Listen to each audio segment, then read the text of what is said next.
có cả linh vật và con người chung sống. Học viện sơ cấp Ngự Linh. Các em, thầy nghiêm túc nhắc nhở mọi người một lần nữa. Các thời điểm các học viện Ngự Linh sứ khảo hạch chiêu sinh chỉ có vẻn vẹn không đến một tuần. Các em nên tận dụng những ngày này để chuẩn bị đầy đủ, cố gắng đạt được thành tích tốt trong bài khảo hạch một tuần sau và được nhận vào học viện lý tưởng của các em. Được rồi, tan học. Những học sinh bắt đầu nói chuyện với nhau. Thời gian sao trôi qua nhanh như vậy, thời gian 3 năm cứ như vậy thoáng cái đã qua. Ai nói không phải chứ, chỉ bằng thực lực hiện tại của chúng ta, tứ đại học viện Ngự Linh sứ đỉnh cấp, nghĩ cũng không cần nghĩ. Trên cơ bản không cần nghĩ về mấy học viện Ngự Linh sứ cao cấp, vẫn nên nghĩ là làm thế nào mới có thể thi đậu vào được một học viện Ngự Linh sứ đi. Nếu ngay cả học viện Ngự Linh sứ phổ thông cũng không vào được, vậy chỉ có thể làm một người bình thường cho đến hết đời. Ha ha ha, mục tiêu của tôi chính là học viện Ngự Linh sứ cấp cao. Tuy rằng với không tới đẳng cấp tứ đại học viện Ngự Linh sứ, nhưng với thực lực của tôi để vào học viện Ngự Linh sứ cao cấp, hoàn toàn không thành vấn đề. Một học sinh nam, ngồi một mình ở một góc. Còn một tuần nữa là đến kỳ thi Ngự Linh sứ rồi, nhưng điều này liên quan gì đến một người xuyên không như mình đâu. Nhớ lại ký ức hôm đó. Không sai, chỉ một tuần trước, tôi đã xuyên vào cơ thể hiện tại này. Bằng cách dung hợp với ký ức trong cơ thể này, cũng biết đây là một thế giới như thế nào. Đây là một thế giới nơi ma vật hoành hành và con người chỉ có thể tồn tại bằng cách dựa vào các thành trì cao lớn. Để chiến đấu chống lại ma vật, con người đã hoàn thành mối liên kết với linh vật thông qua quá trình tiến hóa và một nghề nghiệp đặc thù đã xuất hiện, đó chính là Ngự Linh sứ. Đúng như tên gọi của nó, Ngự Linh sứ có thể chống lại ma vật hoang ác nơi hoang dã bằng cách điều khiển những linh sủng mạnh mẽ. Không chỉ có thể bảo vệ thành trì của con người, mà còn có thể mở ra những nơi khác bên ngoài thành phố. Mà đối với những người trẻ tuổi ở thế giới này mà nói, giấc mộng lớn nhất chính là trở thành một Ngự Linh sứ cường đại. Mọi thanh niên trong liên bang đủ 18 tuổi đều có thể giao cho một quả trứng ma vật. Thông qua quả trứng ma vật này, ký kết khế ước là có thể đạt được linh sủng đầu tiên. Nhưng tất cả chuyện này không liên quan đến tôi bởi vì trước khi tôi xuyên vào cổ thân thể này thì nguyên chủ đã mở được quả trứng ma vật đầu tiên. Hơn nữa còn mở ra con xấu xí đáng sợ này, cả người cứng đờ. Thậm chí ngay cả bước đi cũng không thể đi được, chỉ có thể dựa vào việc nhảy như một zombie nhỏ. Zombie linh sủng tuy rằng phòng ngự nổi bật, nhưng công kích nát bét. Quan trọng nhất là linh sủng zombie không cách nào tiến hóa, nhất định là phế vật linh sủng. Ta nghĩ nguyên chủ nhất định là bởi vì như thế nên tuyệt vọng mà chết. Người khác xuyên qua hoặc là có bàn tay vàng, hoặc là có năng lực cường đại, hủy thiên diệt địa, đến lượt mình sao lại biến thành như thế này? Diệp Lăng thở một hơi dài, khuôn mặt hiện lên sự chán nản. Bỗng, từ đằng sau, có một cánh tay đặt lên vai Diệp Lăng. Diệp Lăng, đừng nghĩ nhiều như vậy. Thi không đậu thì không đậu, tôi nói cho cậu biết, cho dù không thi đậu thì vẫn có thể làm nhân viên văn phòng bình thường, cũng không cần ra ngoài mạo hiểm, cũng không tệ. Trần Chí, cậu không cần an ủi tôi, tiểu tử cậu đạt được một con phong lang, thuộc tính không thấp, còn có thể tiến hóa. Cậu nhìn lại con zombie của tôi đi. Bỗng hệ thống hiện ra bảng thông báo. Đinh, kiểm tra đo lường linh sủng đầu tiên của ký chủ, tốc độ tăng trưởng đạt 100%, thỏa mãn điều kiện kích hoạt hệ thống Ngự Linh, vui lòng chờ. Hệ thống Ngự Linh kích hoạt thành công. Đây là Diệp Lăng mừng rỡ chảy đến chảy nước bọt. Chết tiệt, âm thanh của tự nhiên này thật dễ nghe, ngón tay vàng của ta rốt cuộc đã tới. Bỗng, có tiếng gọi. Này, Diệp Lăng, cậu đang nói về cái vớ vẩn gì vậy, cậu có phải bị ngốc rồi không? Không sao, có chuyện gì vậy, Trần Chí? Ta nói, quên đi, không có gì, thừa dịp mấy ngày nay, ngươi cố gắng lên. Nói không chừng có thể thi đậu một học viện Ngự Linh sứ cấp thấp. Diệp Lăng nở nụ cười. Yên tâm đi, hiện tại tôi đã có hệ thống, tuy rằng còn không biết hệ thống có tác dụng gì, nhưng chỉ một học viện Ngự Linh sứ cấp thấp đã không thể thỏa mãn được tôi rồi. Hệ thống Ngự Linh, hoan nghênh ngài sử dụng. Mục tiêu của tôi cũng không phải là học viện Ngự Linh sứ cấp thấp. Nghe Diệp Lăng nói, mọi người trong lớp đều trêu chọc. Ha ha ha, các cậu có vừa mới nghe được Diệp Lăng nói cái gì không? Mục tiêu của cậu ta không phải là học viện Ngự Linh sứ cấp thấp. Chỉ bằng zombie phế vật kia của ngươi cũng thi đậu được học viện linh sứ. Lưu Vũ, buồn cười quá, ha ha ha. Lưu Vũ, đừng ỷ vào Lưu gia các người có chút thế lực mà ở đây ỷ thế hiếp người. Đừng để ý hắn. Hiện tại chúng ta vẫn chưa thể đấu với hắn. Lưu gia mặc dù là gia tộc hạng 2 ở Thiên Huy thành, nhưng tộc trưởng lại là Ngự Linh sứ đột phá đến cấp 5. Toàn thành trên dưới chỉ có 3 gia tộc hạng nhất, 5 gia tộc hạng 2, cho nên Lưu gia nếu thế lực thật sự không yếu. Đừng bốc đồng, quân tử báo thù, 10 năm không muộn, bây giờ còn không phải lúc đấu, để rồi xem. Chỉ cần tôi có thể thi vào học viện Ngự Linh sứ đỉnh cấp, đến lúc đó tôi sẽ đánh bại Lưu Vũ, xem Lưu gia có thể làm gì tôi. Vũ ca, tên phế vật này đến dám cũng không dám phóng một cái. Đúng vậy, phải biết rằng Vũ ca của chúng ta sẽ thi học viện cao cấp, thậm chí là học viện Ngự Linh sứ đỉnh cấp. Ha ha, phế vật chính là phế vật, cả đời đều là phế vật. Trần Chí tức giận, không ngại đưa ra ngón giữa trước khi rời đi. Ở bên ngoài, Diệp Lăng, tôi đến phòng huấn luyện trước. Có việc gì thì có thể đi tìm tôi bất cứ lúc nào. Được, tôi về nhà trước. Gương mặt háo hức của Diệp Lăng. Phải nhanh về nhà để con xem Ngự Linh, hệ thống này rốt cuộc có công năng gì. Về đến nhà Diệp Lăng. Hệ thống, mau mở ra đây. Đinh, Ngự Linh hệ thống chính thức ra mắt, hệ thống này có thể giúp ký chủ hiểu rõ ràng mọi khía cạnh các thông tin của linh sủng. Đồng thời, có thể tăng giá trị kinh nghiệm mà linh sủng thu được, để linh sủng nhanh chóng thăng cấp. Vừa rồi hệ thống giới thiệu nói có thể làm cho linh sủng nhanh chóng thăng cấp. Ký chủ là Diệp Lăng. Đẳng cấp là bậc 1 cấp 2. Giá trị linh lực là 200/200. Kỹ năng linh lực là linh lực xiềng xích. Cấp 1 tiêu hao 100 linh lực. Lá chắn linh lực, cấp 1, tiêu hao 100 linh lực. Linh thị cấp 1, mỗi giây tiêu hao 10 linh lực. Linh sủng là zombie mắt đen. Điểm tự do có sẵn là 0. Tên gọi là zombie mắt đen. Thuộc tính là vong linh. Đẳng cấp là bậc 1 cấp 2, điểm kinh nghiệm 0%. Lực trưởng thành là tầm thường. Độ trưởng thành là 100%. Tài năng là giảm sát thương vật lý cấp thấp. Kỹ năng là 0. Hướng tiến hóa là hướng tiến hóa duy nhất. Giai đoạn tiếp theo, zombie mắt trắng, phổ thông. 1 zombie mắt xám là hy hữu. 2 zombie mắt vàng là hiếm thấy. 3 zombie mắt xanh là sử thi. 4 zombie mắt xanh là truyền thuyết. 5 zombie vương mắt đỏ là thần thoại. Diệp Lăng bất ngờ. Cái gì? Hướng tiến hóa? Chẳng lẽ nói sau khi có hệ thống, tiểu zombie của mình có thể tiến hóa? Chỉ cần linh sủng tiến hóa thì lực trưởng thành sẽ tăng lên càng cao. Ở thế giới Ngự Linh này, linh trưởng thành của linh sủng tổng cộng chia làm 8 cấp bậc, phân biệt là phế vật, tầm thường, phổ thông, hy hữu, hiếm có, sử thi, truyền thuyết, thần thoại. Tuy rằng hiện tại đẳng cấp cao nhất của lực trưởng thành là cấp thần thoại, nhưng trước mắt trong toàn bộ liên bang chưa từng xuất hiện linh sủng đạt tới cấp thần thoại. Bậc 4 cấp 10. Linh sủng cấp phế vật, tối đa cũng chỉ tăng lên đến bậc 4 cấp 10, linh sủng cấp tầm thường tối đa chỉ đến bậc 5 cấp 10, cứ như vậy tính ra, chỉ có linh sủng cấp sử thi mới có cơ hội tăng đến bậc 9 cấp 10, huống chi là linh sủng cấp thần thoại, vậy thì càng không cần phải nói. Hỏa diệm xung kích, hỏa tiễn, hỏa diễm phong bạo, niết bàn trùng sinh, bậc 9 cấp 10. Hơn nữa bởi vì lực trưởng thành càng cao, nắm giữ kỹ năng lại càng nhiều, tự nhiên càng có ưu thế. Chỉ cần có thể tiến hóa, zombie mắt đen của ta sẽ không còn là phế vật. Nếu như có thể tiến hóa thành zombie vương mắt đỏ thì lực trưởng thành của nó sẽ là cấp thần thoại. Diệp Lăng vui mừng, cười lớn. Ha ha ha, có hệ thống ngự linh ở đây, học viện ngự linh sứ đỉnh cấp, hoàn toàn dễ như trở bàn tay. À, đúng rồi, thiếu chút nữa đã quên, tiến hóa linh sủng cần vật phẩm. Trước tiên mình phải xem tiến hóa tiểu zombie cần vật phẩm gì. Quả nhiên hệ thống đều có phúc lợi của người mới, cổ nhân thành thật, không lừa gạt tôi. Hệ thống mở ra phúc lợi, có thể trợ giúp linh sủng của ký chủ, lần đầu tiến hóa, không thu bất luận cái gì tài nguyên, đồng thời tặng kèm ký chủ 2 điểm tự do. Đúng là cơ hội tiến hóa miễn phí, thực sự phải tiến hóa ngươi sao? Được rồi, nếu đã ký khế ước thì chính là duy phận của chúng ta, vậy liền tiến hóa cho ngươi đi. Tiến hóa, tiến hóa. Sau khi yêu cầu tiến hóa từ Diệu Lăng, linh sủng Johnny của cậu ta bắt đầu có sự thay đổi. Một diện mạo đang từ từ được hình thành. Các bộ phận trên cơ thể của linh sủng đang thay đổi nhanh chóng. Từ một con zombie xấu xí đã trở thành một cô gái linh sủng xinh đẹp. Á đù, có lầm hay không, biến hóa này cũng quá lớn đi. Zombie sau khi tiến hóa, ngoại hình của nó cũng thay đổi hoàn toàn, với một mái tóc dài màu trắng, thân hình cũng rất dễ nhìn, khiến cho ông Diệp Lăng há hốc mồm. Chủ nhân, xin hãy chiếu cố nhiều hơn. Zombie khi này tiến hóa càng ngày càng hoàn thiện hoàn chỉnh hơn. Sau khi tiến hóa hoàn thành, nó đứng trước mặt Diệp Lăng. Nữ zombie sau khi tiến hóa này cũng quá đẹp đi, cũng không biết thực lực như thế nào a. Nhìn xem thuộc tính, có nên dẫn nàng đi săn giết ma vật thử xem không nhỉ? Khi này, bảng hệ thống hiện ra thông tin của linh sủng. Thuộc tính linh sủng. Tên gọi là zombie mắt trắng. Thuộc tính là vong linh. Đẳng cấp là bậc 1 cấp 2, điểm kinh nghiệm 0%. Lực trưởng thành là phổ thông. Độ trưởng thành là 0%. Tài năng là giảm sát thương vật lý cấp thấp, có thể thêm điểm kỹ năng. Kỹ năng là thị huyết. Hướng tiến hóa là hướng tiến hóa duy nhất. Một zombie mắt xám là hy hữu. 2 zombie mắt vàng là hiếm thấy. 3 zombie mắt xanh là sử thi. 4 zombie vương mắt đỏ là thần thoại. Quả nhiên, lực trưởng thành từ phế vật tiến hóa thành phổ thông, hơn nữa còn đạt được một kỹ năng.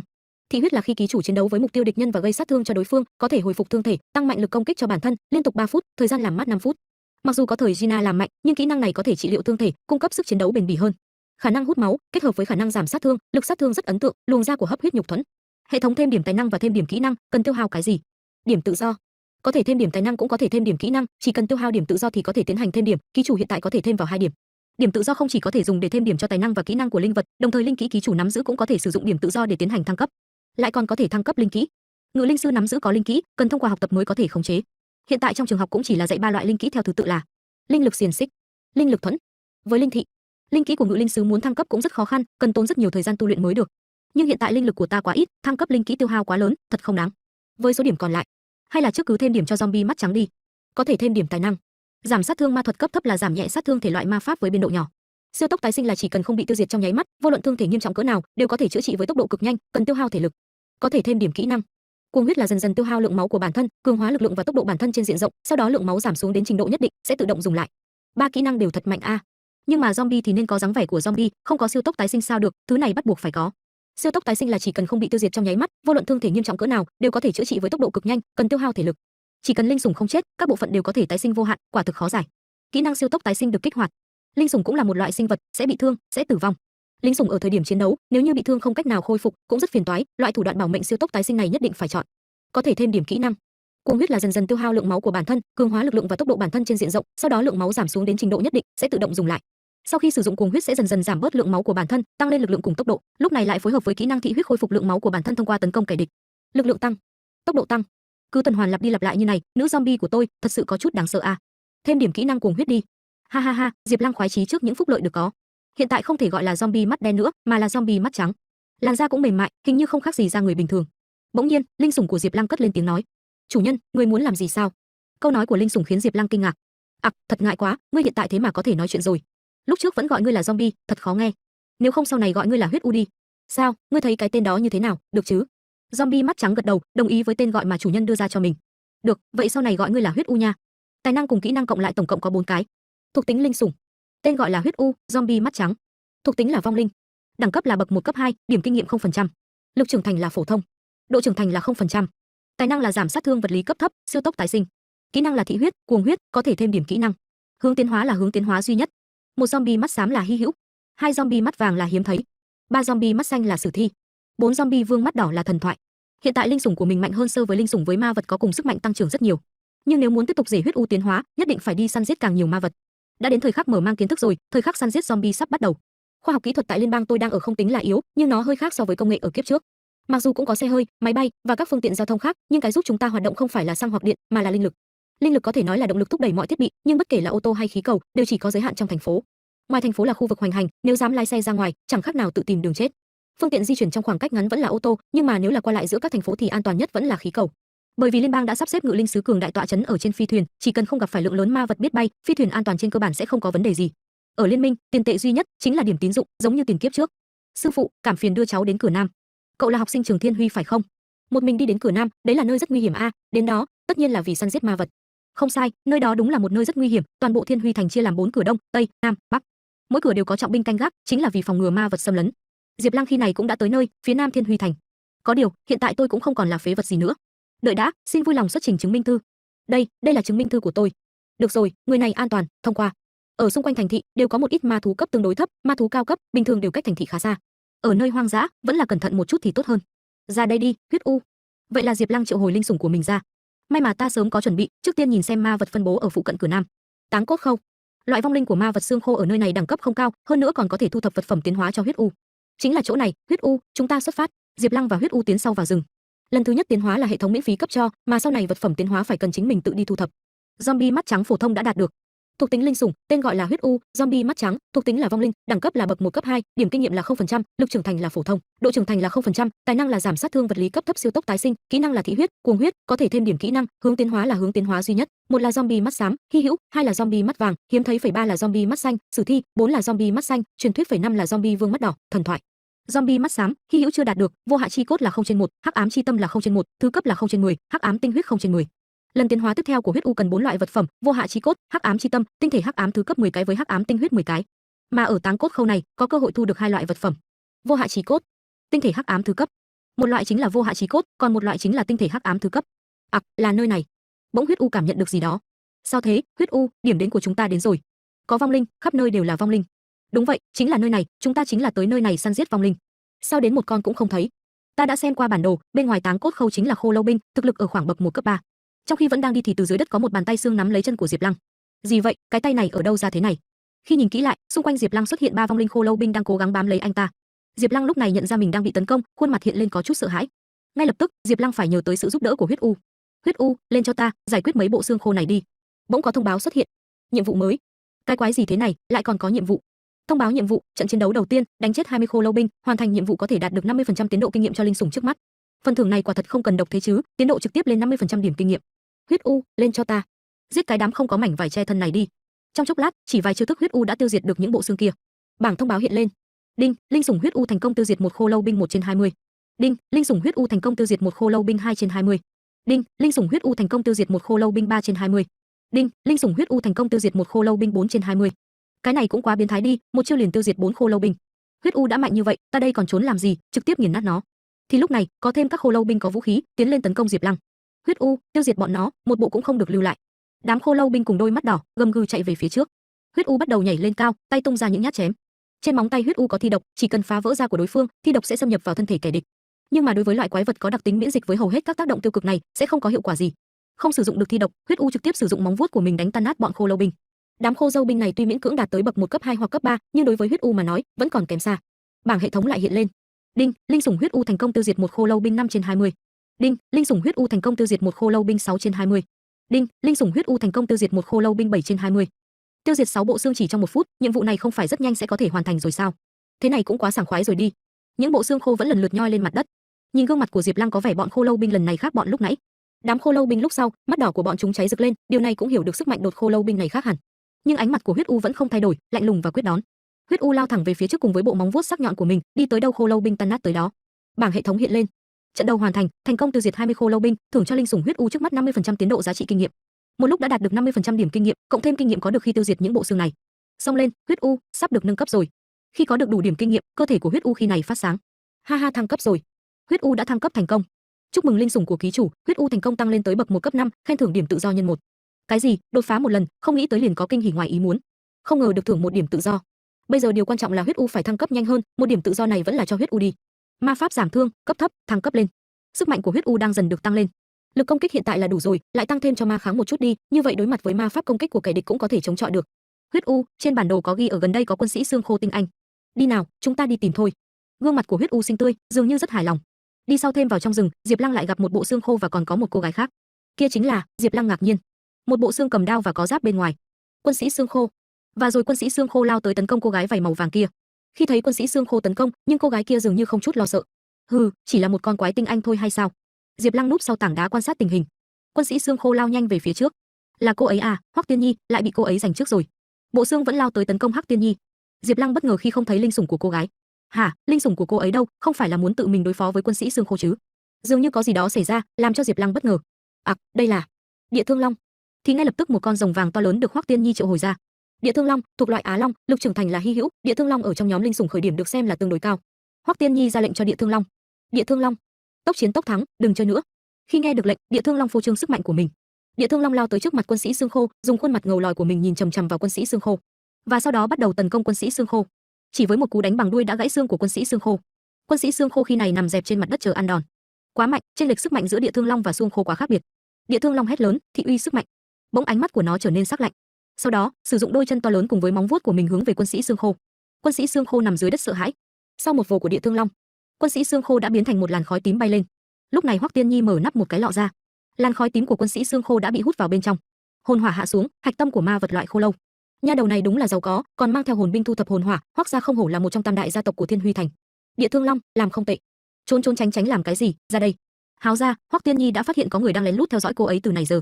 Bị phát hiện rồi ư? Hoắc Tiên Nhi này chính là đại tiểu thư của Hoắc gia, tương lai sẽ là người thừa kế thứ nhất của Hoắc gia, còn là hoa khôi của trường. Tuổi con trẻ mà đẳng cấp đã đạt tới bậc 1 cấp 10 rồi, mà mình phải tốn hơn nửa năm đến bây giờ cũng mới chỉ bậc 1 cấp 2. Người nào, sao lại trốn ở đó? Hay, Hoắc đại tiểu thư, tôi nói tôi tình cờ đi ngang qua, cô tin không? Ngươi là Diệp Lăng phải không? Hả, Hoắc đại tiểu thư thế mà lại biết tôi sao? À, có nghe nói về cậu ở trường. Linh sủng đầu tiên cậu khế ước là zombie không cách nào tiến hóa. Cậu một mình đến Táng Cốt Khâu làm gì? Ở đây nguy hiểm lắm. Hoắc đại mỹ nữ, tôi đến đâu là tự do của tôi, chẳng lẽ điều này mà cô cũng muốn quảng sao? Khi nghe được giọng nói khó chịu của Diệp Lăng, con Địa Thương Long với khuôn mặt nóng giận đang dòm về phía anh ta. Cả hai người đều thấy khó hiểu về cách hành xử của Địa Thương Long. Bỗng Địa Thương Long há miệng, muốn cắn lấy Diệp Lăng, làm Diệp Lăng sợ hãi. À, Hoắc Tiên Nhi cười mỉm. Được rồi. Hi, đáng đời ngươi. Địa Thương Long, đừng náo, ngoan ngoan. Diệp Lăng tim như nhảy ra ngoài sau khi bị Địa Thương Long hù một phố. Phù, hết hồn may không ăn thịt mình. Diệp Lăng cậu sao không? Tôi là tốt bụng nhắc nhở cậu, nơi này thật sự rất nguy hiểm.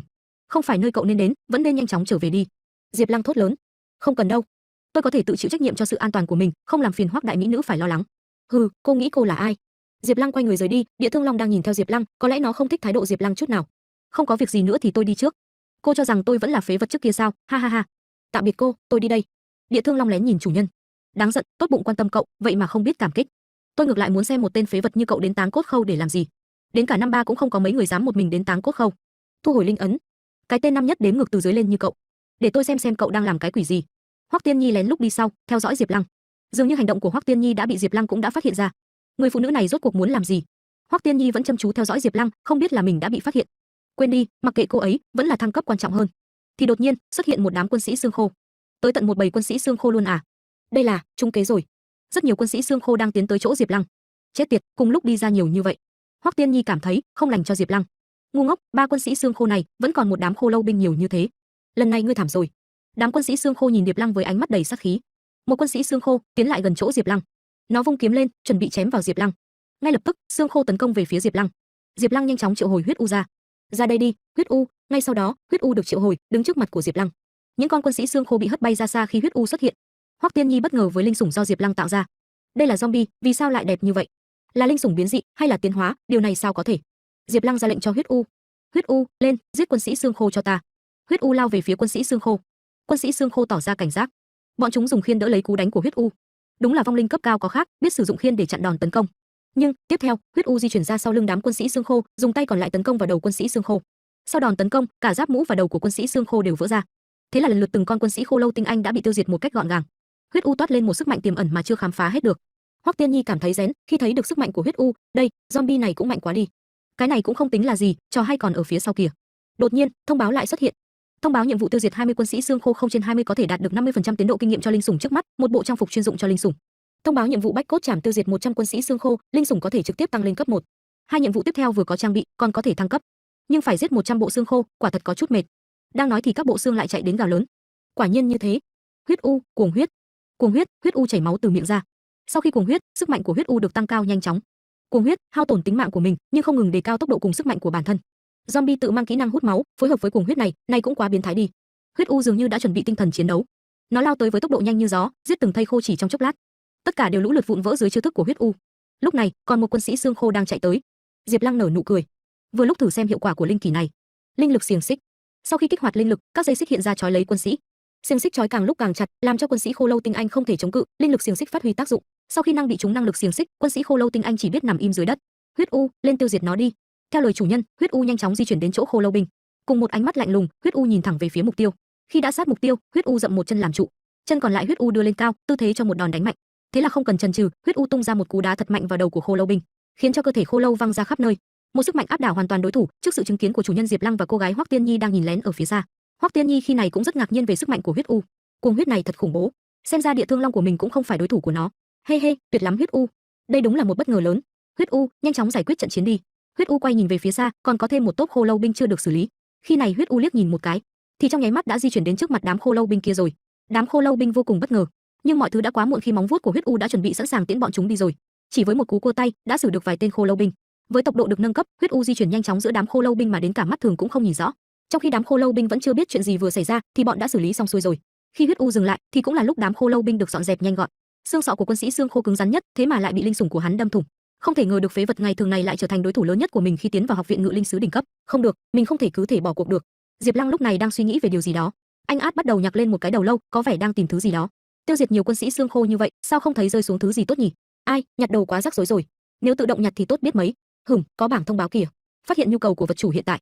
Thông báo nhiệm vụ, sau khi thăng cấp thành công lên bậc 2 cấp 1, có thể mở chức năng tự động nhặt vật phẩm khen thưởng bí ẩn. Á đù, nghĩ cái gì được cái đó, nhưng mà sao còn phải tăng lên đến bậc 2 cấp 1 nhỉ?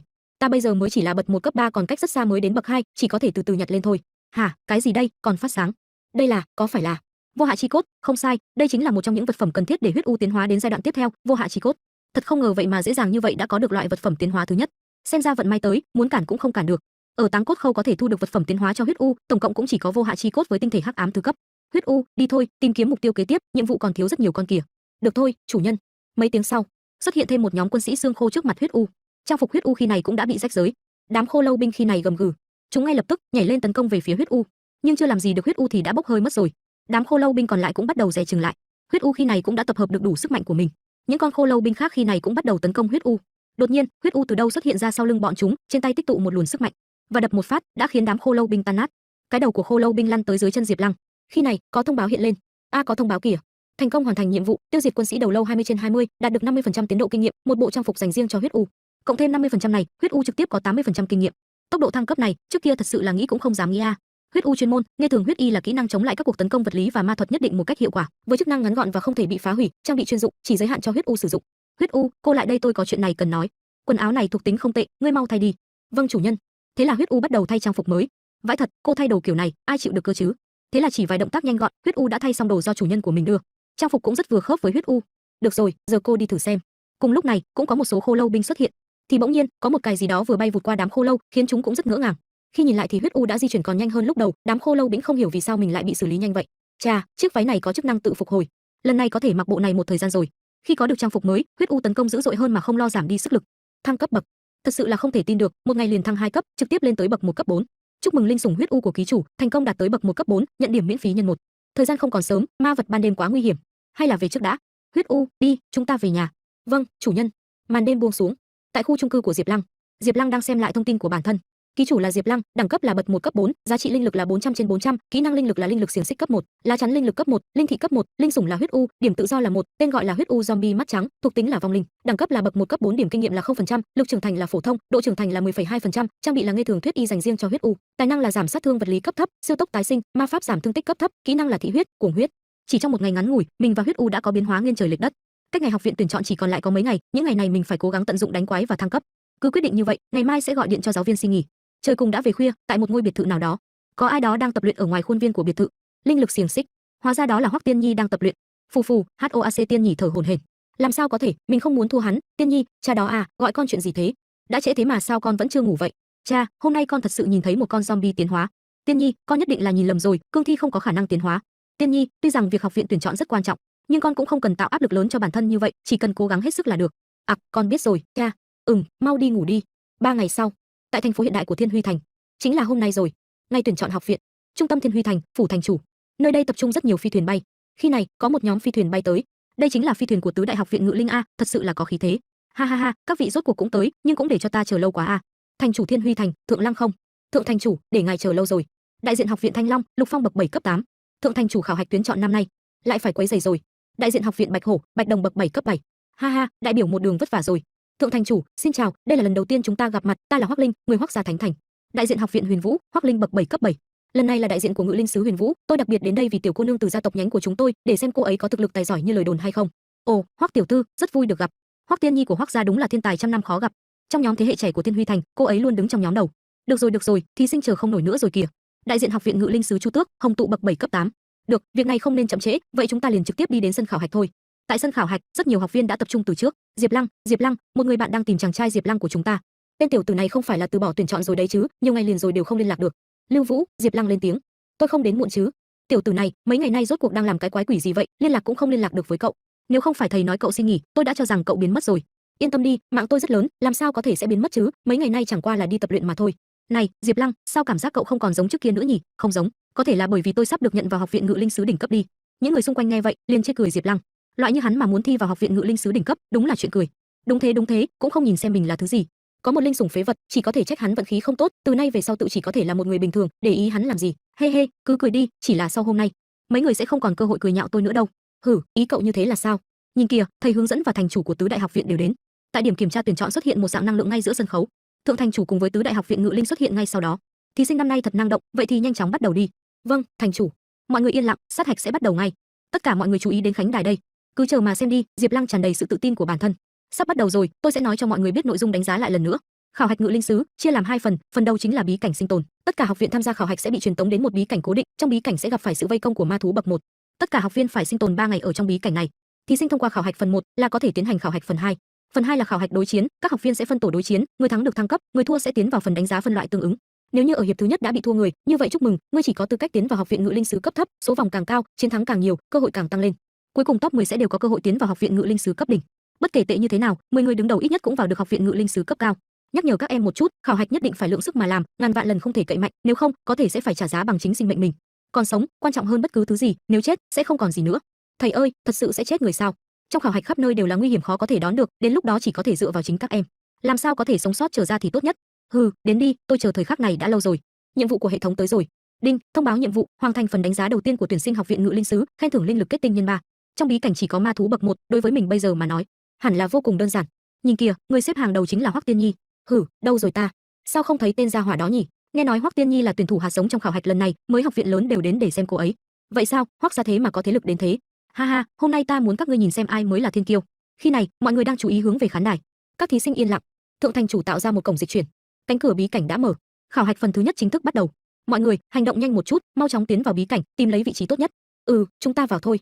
Tiểu nha đầu Hoắc gia nhà ta, quả nhiên không tệ. Ồ, tôi lại cảm thấy, thí sinh cuối cùng của đội ngũ kia có chút thú vị. Ánh mắt thời Bạch Đồng thật sự sắc bén, nhưng thứ tự vào sân hẳn là dựa theo thành tích học tập và sắp xếp. Tạm thời cứ quan sát thêm chút nữa, để cho các ngươi vào trước vậy. Bí cảnh này đối với ta mà nói, cũng chỉ là một nơi để kiếm vật phẩm mà thôi. Diệp Lăng cũng bắt đầu bước vào trong bí cảnh.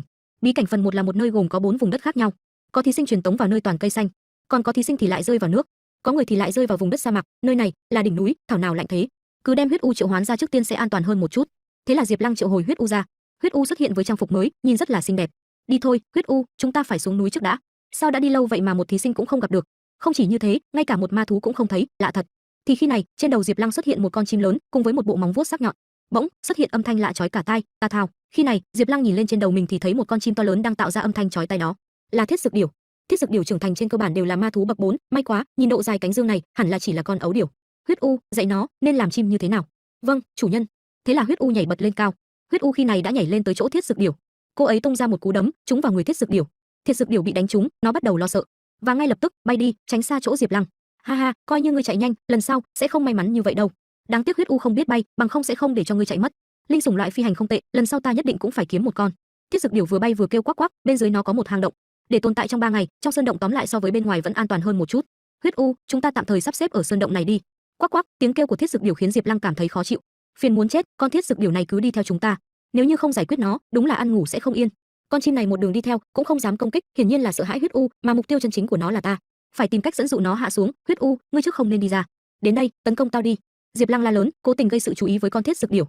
Quắc quắc, Thiết Dực Điểu vẫn chưa dám tấn công, nó quan sát tình hình vì sợ huyết u tấn công. Thật đúng là một con xúc sinh lông mỏng cẩn thận. Được, vậy tao sẽ đi xa một chút, tao cũng không tin ngươi không mắt câu. Diệp Lăng bắt đầu di chuyển đi chỗ khác, con Thiết Dực Điểu vẫn bám theo sau. Trong bụi cây là nơi ma vật có lợi nhất, lần này ngươi cũng nên làm gì đấy đi chứ. Quắc quắc quắc, Thiết Dực Điểu gào lên. Thì ngay lúc này, nó phóng những chiếc lông sắc nhọn của mình về phía Diệp Lăng, khiến Diệp Lăng cũng có chút lo ngại. Thiết Dực Điểu này quả nhiên có chút đầu óc, trước khi tiến hành công kích thì chuẩn bị thăm dò một phen. May mà mình đã sớm có chuẩn bị. Linh lực thuẫn, một vòng bảo vệ được Diệp Lăng tạo ra để chống lại những sợi lông vũ của Thiết Dực Điểu. Bộ lông của con này cứng quá, hầu như gần xuyên qua được linh lực thuẫn của mình. Thì cùng lúc này, Thiết Dực Điểu bắt đầu lao xuống chỗ Diệp Lăng. Không ổn, nghe nói cái mỏ dài của tên gia hỏa này còn cứng hơn, linh lực thuẫn cấp 1 của mình chỉ sợ không ngăn cản được. Ngay lập tức, Diệp Lăng thi triển linh lực xiềng xích. Linh lực xiềng xích nhanh chóng bao vây Thiết Dực Điểu, và ngay đó trói con Thiết Dực Điểu lại. Quắc quắc, Thiết Dực Điểu càng vũng vẫy, càng gào thét, thì càng ngày càng bị trói chặt. Linh lực xiềng xích phát huy tác dụng. Huyết u, giải quyết nó. Rõ, thưa chủ nhân. Huyết u khi này cường hóa sức mạnh của bản thân, còn Thiết Dực Điểu khi này đang cố gắng vùng vẫy để trốn thoát. Nó phóng ra những chiếc lông đầy sắc nhọn về phía Huyết u. Vậy mà một chiếc lông của Thiết Dực Điểu làm xước da mặt của Huyết u. Huyết u ngay lập tức tấn công một đòn mạnh vào Thiết Dực Điểu.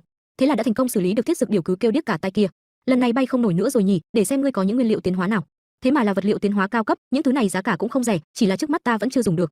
Lông vũ Thiết Dực Điểu, móng vuốt Thiết Dực Điểu, mỏ Thiết Dực Điểu, phải nhanh chóng tăng lên bậc 2 mới được. Thịt của con Thiết Dực Điểu này cũng là nguyên liệu nấu ăn cao cấp nhất đấy, bình thường nhưng chỉ có ở khách sạn 5 sao tại Thiên Huy Thành mới có thể ăn được. Huyết u, đêm nay chúng ta có lộc ăn rồi.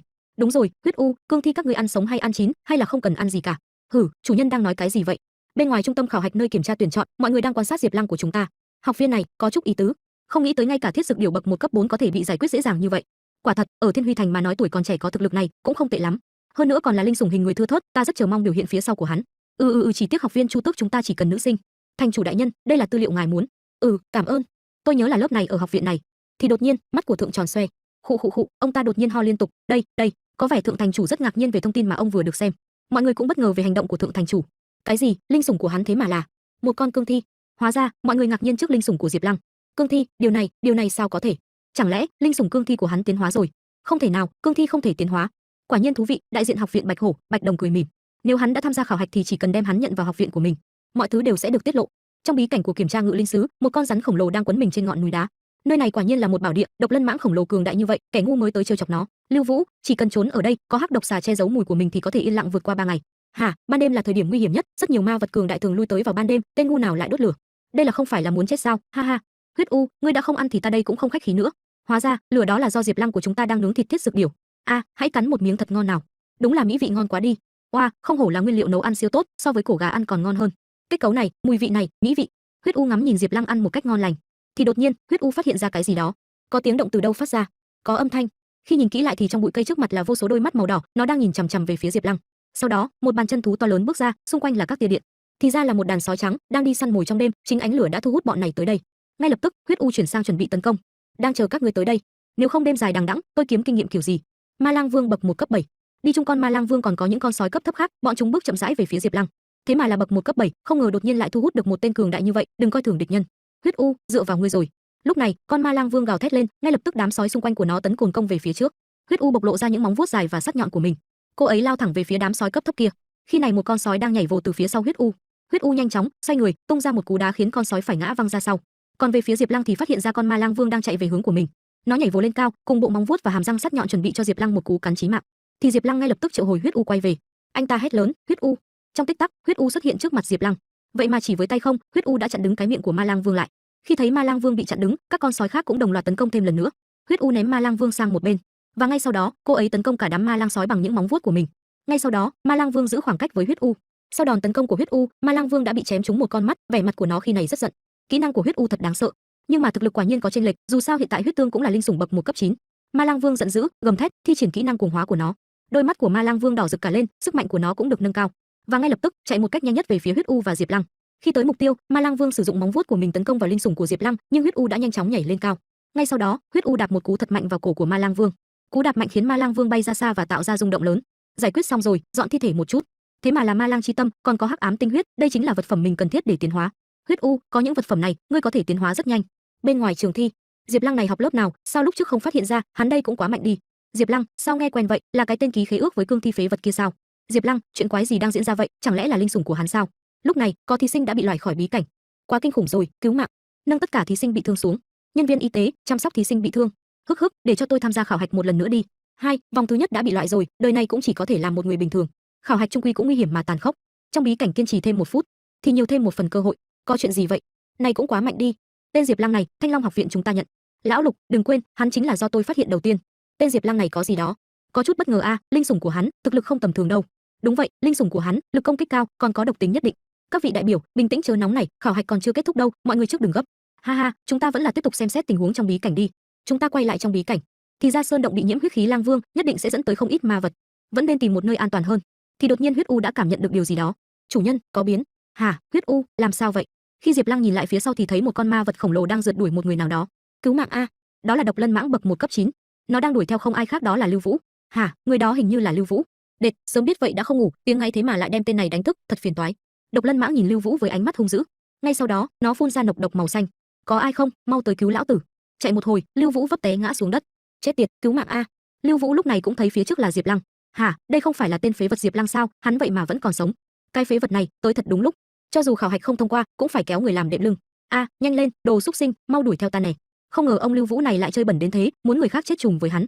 Hả? Lưu Vũ đây là điên rồi sao? Kéo con ma vật này tới phía mình làm gì? Diệp Lăng, mày là phế vật, mày đi chết đi. Cho dù là thua, tao cũng không cho mày sống tốt. Diệp Lăng, tao sẽ không cho mày sống tốt. Lưu Vũ vừa nói vừa bấm nút thoát khỏi khảo hạch, nên độc lân mãng đã cắn hụt và đâm sầm xuống đất ngay trước mặt Diệp Lăng. Bên ngoài trường thi, Lưu Vũ đâu rồi? Thì một lúc sau, Lưu Vũ rơi ra từ cổng dịch chuyển. Vị bạn học này, xin hãy theo tôi đi xử lý vết thương trước. Vậy mà Lưu Vũ trước khi rời đi, đã phải bỏ lại một cánh tay cho độc lân mãng rồi. Cút ra, đừng đụng vào tôi. Không cần, tôi sẽ ở đây nhìn xem. Diệp Lăng, mày là phế vật, tao muốn xem mày sẽ chết như thế nào. Các ngươi nói, hắn có thể đánh bại độc lân mãng khổng lồ không? Đánh bại độc lân mãng, Hoắc lão sư, cô xác định không phải đang nói đùa chứ? Đây chính là ma vật bậc 1 cấp 9, không giống với con thiết dược điểu lúc trước. Nếu không, hay đặt cược đi, tôi cược 50.000 điểm liên bang. Cậu ta sẽ thắng. Được rồi, tôi cũng cược 50.000 điểm liên bang. Tôi cá là hắn chọn cách bỏ chạy. Thú vị, đánh không lại thì chạy, đây mới là lựa chọn sáng suốt, tôi cũng cược hắn sẽ chạy. Cô thì sao, Hoắc lão sư? Tôi có ý khác. Tôi cược hắn sẽ bị loại, hoặc là chết. Hoắc lão sư vẫn là người âm hiểm nha, ha ha. Vậy thượng thành chủ thì sao, có muốn đánh cược một chút hay không? Ha ha, đánh cược tôi sẽ không tham gia, nhưng mà tôi nghĩ rất nhanh sẽ có kết quả, các vị mau nhìn. Cho dù là có huyết u ở đây, đối đầu chính diện cũng quá thiệt rồi. Hơn nữa linh kỹ cấp 1 của mình, đối với loại ma vật cao cấp này, tác dụng cũng không lớn. Xem ra không thể không tăng cấp bậc linh kỹ lên rồi. Linh lực xiềng xích cấp 2, cần tiêu hao 300 linh lực giá trị sau khi sử dụng, có thể phóng thích ra do linh lực cấu thành xiềng xích có thể vây khốn ma vật cấp 2 trở xuống, coi như là ma vật cấp 2, cũng có thể hạn chế hành động thời gian hạn chế, có quan hệ với cấp bậc của ma vật. Quả nhiên, sau khi thăng cấp, linh lực giá trị tiêu hao tăng lên gấp đôi, giá trị đầy linh lực cũng chỉ có thể phóng thích 3 lần. Phải tìm đúng thời cơ mới được. Huyết u, để ý né tránh, ngàn vạn lần đừng để bị nọc độc phun vào. Vậy mà huyết u trực tiếp nhảy thẳng về phía độc lân mãng. Xét về cấp bậc thì huyết u vẫn không bằng độc lân mãng, nhưng cô ấy vẫn tạo ra những đột biến, đối đầu trực tiếp với độc lân mãng. Diệp Lăng bên dưới liên tục cổ vũ và cảnh báo cho huyết u khi gặp nguy hiểm. Oa, thực lực quả nhiên không tầm thường. Huyết u cẩn thận, nọc độc này có tính ăn mòn. Thì lúc này, độc lân mãng phun ra nọc độc của mình về phía huyết u. Ngay lập tức, huyết u nhanh chóng nhảy ra hướng khác, tránh xa chỗ nọc độc của đối phương. Không những thế, nọc độc của nó sau khi tiếp xúc với bên ngoài liền tạo ra những làn khói độc. Độc lân mãng này lại có thể phóng ra khói độc, xem ra phải tốc chiến tốc thắng mới được. Diệp Lăng bắt đầu thi triển kỹ năng linh lực xiềng xích. Thế là độc lân mãng bị vây hãm bởi các dây xích do Diệp Lăng thi triển kỹ năng tạo ra. Khi đã trói buộc được độc lân mãng, Diệp Lăng sử dụng huyết u để tấn công dứt điểm. Huyết u, đến ngươi đó, biết phải làm gì rồi chứ? Sau khi nhận được hiệu lệnh của chủ nhân, huyết u lập tức lao tới. Với linh lực xiềng xích đang trói buộc kẻ địch, huyết u từ trên cao sử dụng móng vuốt sắc nhọn của mình và đâm xuyên qua cơ thể của độc lân mãng. Cùng lúc này, các sợi xích cũng bắt đầu siết chặt hơn vào toàn thân độc lân mãng. Và cuối cùng, độc lân mãng cũng đã phải bỏ mạng trước Diệp Lăng và huyết u. Huyết u, làm tốt lắm. Không thể nào, không thể nào, tên phế vật Diệp Lăng này, làm sao có thể đánh chết độc lân mãng? Không thể nào. Hắn rõ ràng chỉ là một tên phế vật, sao lại có thể làm được điều này? Có vẻ anh chàng Lưu Vũ này không tin vào những chuyện đang xảy ra trước mặt mình. Thế mà lại, linh lực xiềng xích cấp 2, chưa đến nửa năm, vậy mà đã nắm giữ năng lực xiềng xích cấp 2. Quả thật rất khó tin, cho dù là thiên tài, cũng không mạnh như vậy. Trong học viện lại có học sinh như vậy, mình sao lại có thể lại không thể phát hiện ra? Ba vị lão sư, mỗi người 5 vạn điểm liên bang, tôi là ghi sổ nha. Dám cực dám chịu, 5 vạn điểm liên bang này rất đáng giá. Các vị thứ lỗi tôi đi vệ sinh một chút. Diệp Lăng này tuyệt đối là thiên tài trăm năm khó gặp, thí sinh này nhất định có được. Mình nhất định phải đem tình huống báo cáo hiệu trưởng, nghĩ biện pháp nâng cao điều kiện đãi ngộ. Còn khi này trong bí cảnh, sau khi tiêu diệt độc lân mãng, Diệp Lăng đang thu thập các vật phẩm sau khi tiêu diệt được ma vật, vảy nọc độc và mật độc xà. Không sai, lại là vật phẩm tiến hóa cấp cao, khoảng cách để tiến hóa lại gần hơn một bước. Huyết u phải nhanh chóng thăng cấp, chỉ cần lại thăng một cấp thì sẽ đạt được tới bậc 1 đỉnh phong, là bậc 1 cấp 10 rồi. Đi đâu tìm ma vật đây? Bỗng Diệp Lăng nghe được tiếng gì đó, hẳn là tiếng kêu của Ma Lang. Tại nơi có tiếng của Ma Lang Vương phát ra, thì thấy Ma Lang và Hoắc Tiên Nhi đang đối đầu với nhau. Không ngờ vừa xuống đã gặp nhiều con Ma Lang như vậy. Con Lang Vương này đẳng cấp giống Địa Thương Long, nhưng so về số lượng Ma Lang sẽ chiếm ưu thế. Ma Lang Vương, bậc 1 cấp 8. Con Ma Lang Vương này bắt đầu hú lên thì ngay lập tức những con sói xung quanh nhào lên tấn công Hoắc Tiên Nhi. Địa Thương Long dang rộng đôi cánh, nó thủ thế chuẩn bị tấn công. Vậy mà chỉ với một cái đuôi, Địa Thương Long của Hoắc Tiên Nhi đã đánh bật những con sói khác ra xa. Còn Hoắc Tiên Nhi thì được Địa Thương Long bảo vệ khỏi bọn ma thú kia. Thì từ phía sau, một con ma thú đã lén lút nhảy lên người Địa Thương Long và cắn một phát làm cho linh sủng của Hoắc Tiên Nhi gào lên. Nó giận dữ, gầm thét một hơi thật lớn. Địa Thương Long, ngươi không sao chứ? Không được, Địa Thương Long sức mạnh mặc dù lớn, nhưng tốc độ không chiếm được chút ưu thế nào, không thể tiếp tục như vậy. Địa Thương Long, chúng ta xong ra ngoài. Vậy là Địa Thương Long đưa Hoắc Tiên Nhi lên lưng và vỗ cánh bay lên. Nhưng con Ma Lang Vương này cũng không phải dạng vừa, nó nhảy mạnh lên chỗ Địa Thương Long. Bây giờ không còn cách nào khác, Hoắc Tiên Nhi ra lệnh cho linh sủng của mình. Địa Thương Long, chúng ta liều mạng với chúng. Trước sự yêu cầu của chủ nhân, Địa Thương Long lao thẳng về phía Ma Lang Vương. Với sự nhanh nhẹn và độ linh hoạt của mình, Ma Lang Vương đã áp đảo và cắn trúng vào cơ thể của Địa Thương Long, khiến linh sủng của Hoắc Tiên Nhi cảm thấy đau đớn. Hoắc Tiên Nhi khi này cũng lo lắng cho tình trạng linh sủng của mình. Địa Thương Long, ngươi sao rồi? Chẳng lẽ tôi phải chết ở đây sao? Ngay cả giai đoạn 1 của khảo hạch cũng không qua được. Khi bị Ma Lang Vương tấn công, linh sủng của Hoắc Tiên Nhi không thể di chuyển nhiều thêm được nữa. Không được, cho dù rời khỏi khảo hạch, mình cũng không thể để Địa Thương Long chết ở chỗ này. Đột nhiên, những ma lang cấp thấp bị xử lý ngay tại chỗ, khiến Hoắc Tiên Nhi vô cùng ngạc nhiên. Hừ, đây là sao? Bọn chúng tự nhiên gục hết rồi. Với hình thái tấn công, thì các bạn cũng đã nhận ra là ai rồi đúng không? Không ai khác đó chính là kỹ năng linh sủng của Diệp Lăng. Jo, là người quen, cô có sao không? Hoắc Tiên Nhi cũng giật mình khi có tiếng gọi, là cậu. Tiểu thư nhà họ Hoắc rất bất ngờ, người cứu mình không ai khác lại là Diệp Lăng. Xem ra đại ngốc long của ngươi bị thương không nhẹ nha. Còn bên này, tại đại sảnh chính của trung tâm khảo hạch, các khách mời đang trao đổi về cuộc thi. Hoắc lão sư, xem ra lần này cô đặc biệt vì thiên tài đó mà đến, vận khí không tốt nha. Thiếu chút nữa là phải ấn truyền tống khẩn cấp rồi. Bạch lão sư, chưa đến cuối cùng, vẫn là không nên vội kết luận thì tốt hơn. Nếu tôi là cậu ta, tôi sẽ không ra tay hỗ trợ. Dù sao trong trường thi, thêm một người, liền thêm một đối thủ. Ma Lang Vương đang nhìn chằm chằm về phía Diệp Lăng đầy giận dữ. Ngươi định trả thù cho đồng loại sao? Huyết U thi triển kỹ năng cuồng huyết đi, chuẩn bị chiến đấu. Sức mạnh của huyết U khi này bắt đầu cường hóa lên. Ngay sau đó, huyết U trực tiếp nhảy lên cao, hướng về phía Ma Lang Vương. Khi thấy huyết U tấn công Ma Lang Vương nên những con sói ma lang cấp thấp cũng đã chủ động tấn công trước. Nhưng những con ma lang cấp thấp này không phải là đối thủ của huyết U, chỉ vài đường chém đã xử lý xong ma lang cấp thấp, bọn chúng còn kêu ngao ngao cả đám. Ma Lang Vương khi thấy đám cấp thấp bị tiêu diệt nhanh chóng như vậy, nó cũng tỏ ra lo ngại khi đối đầu với huyết U. Diệp Lăng biết ý đồ của Ma Lang Vương, liền kêu gọi huyết U, đừng để cho nó chạy. Ô định chạy trốn sao? Huyết U lập tức tấn công phủ đầu Ma Lang Vương. Thấy áp lực quá lớn từ huyết U, Ma Lang Vương biết mình không thể chạy trốn, nên nó liều mình tấn công ngược lại về phía huyết U. Còn bên Hoắc Tiên Nhi lại vô cùng kinh ngạc trước kỹ năng của huyết U. Kỹ năng thật đáng sợ. Mau tránh ra, cô đứng đó làm cái gì, muốn chết chùm à? Địa Thương Long vừa bay lên thì Ma Lang Vương đã bị huyết U xử ngay tại chỗ. Thật sự không thể tin được, ngắn ngủi trong thời gian 1 tháng, cậu ta vậy mà mạnh như vậy, hơn nữa còn cứu được mình. Cậu ta giả vờ như không nhìn thấy mình sao? Tốt xấu gì mình cũng là hoa khôi của trường, là muốn mình bắt chuyện với cậu ta trước sao? Cái kia, cảm ơn cậu đã siêu. Bạn học Hoắc, tôi đề nghị cậu tranh thủ thời gian nghỉ ngơi một chút, nơi này không nên ở lâu, lượng máu tanh sẽ hấp dẫn lượng lớn ma vật đến. Tiếp tục ở lại đây sẽ chỉ càng thêm nguy hiểm. Cái này tính là sao đây? Đây chẳng là đang quan tâm mình sao? Cái kia, Diệp Lăng bằng không, chúng ta đi cùng nhau đi. Hử, cô vừa nói cái gì chứ? Mang theo cậu ta sẽ rất phiền toái, còn không bằng chính mình. Nhưng Địa Thương Long của cậu ta bị thương, để cậu ta một mình ở đây, có phải không tốt lắm không? Cậu ta là chê mình vướng víu không muốn sao? Diệp Lăng, yên tâm đi, tôi sẽ trả thù lao tương ứng cho cậu. Đến ngày mai khảo hạch giai đoạn 1 sẽ kết thúc, tôi sẽ trả cho cậu 10 vạn điểm liên bang làm thù lao. 10 vạn điểm liên bang, vậy có thể mua không ít vật phẩm tiến hóa đi, điều kiện này rất tốt. Được, điều kiện của cậu tôi đồng ý, 10 vạn điểm liên bang.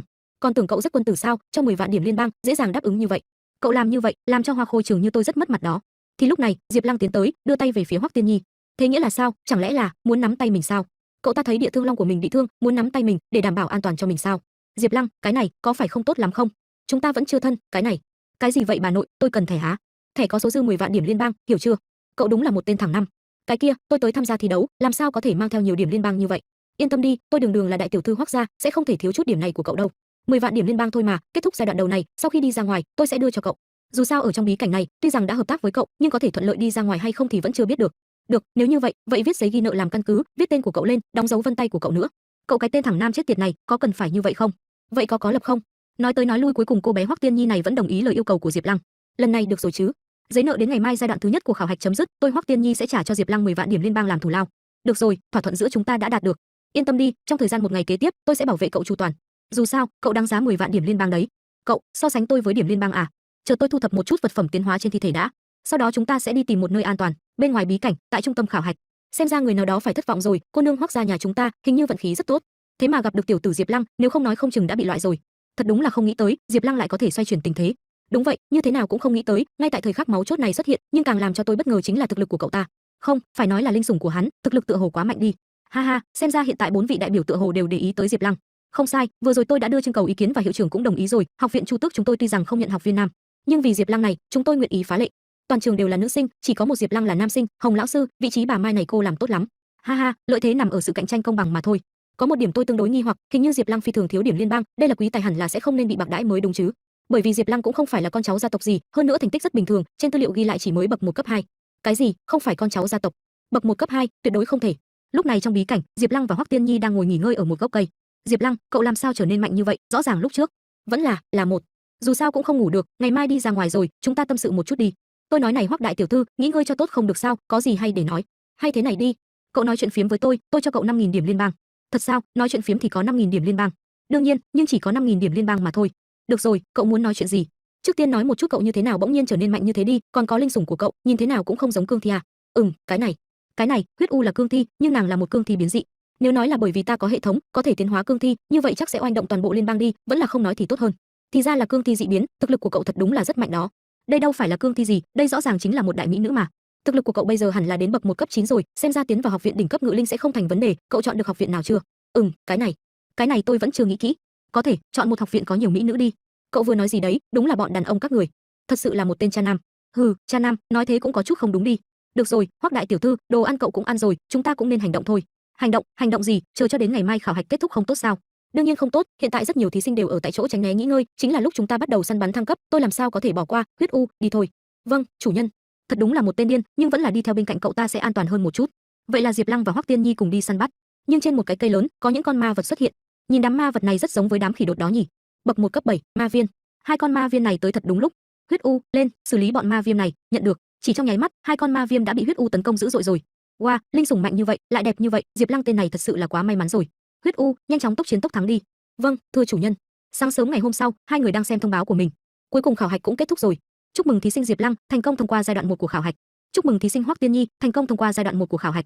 Diệp Lăng, lần này cảm ơn cậu, nếu không, có khả năng tôi đã không thể thông qua được. Không cần cảm ơn tôi, giúp cậu đều là vì điểm liên bang, 10 vạn cộng 5.000 điểm liên bang, cậu đừng quên đấy. Đúng là tên thằng nam chết tiệt. Yên tâm, chuyện Hoắc Tiên Nhi tôi đáp ứng nhất định sẽ giữ lời, ngày mai sẽ đưa cho cậu. Vậy là tốt rồi, khảo hạch kết thúc, tôi ra khỏi bí cảnh trước đây, hai còn phải chuẩn bị cho giai đoạn thứ hai của khảo hạch vào ngày mai nữa, thật là mỏi mệt a. Số liệu sát hạch, số người thông qua là 82, số người bị loại là 40, số người chết là 75. Tôi thông qua rồi, tôi có thể vào học viện ngự linh rồi. Thiếu chút nữa thôi, tôi chỉ thiếu chút nữa thì đã thông qua rồi. Diệp Lăng, ha, lão Trần, chúc mừng cậu đã vượt qua giai đoạn 1 nha. Diệp Lăng, cậu được quá nha, vậy mà không bị thương một chút nào, xem ra cậu chạy nhất định rất nhanh.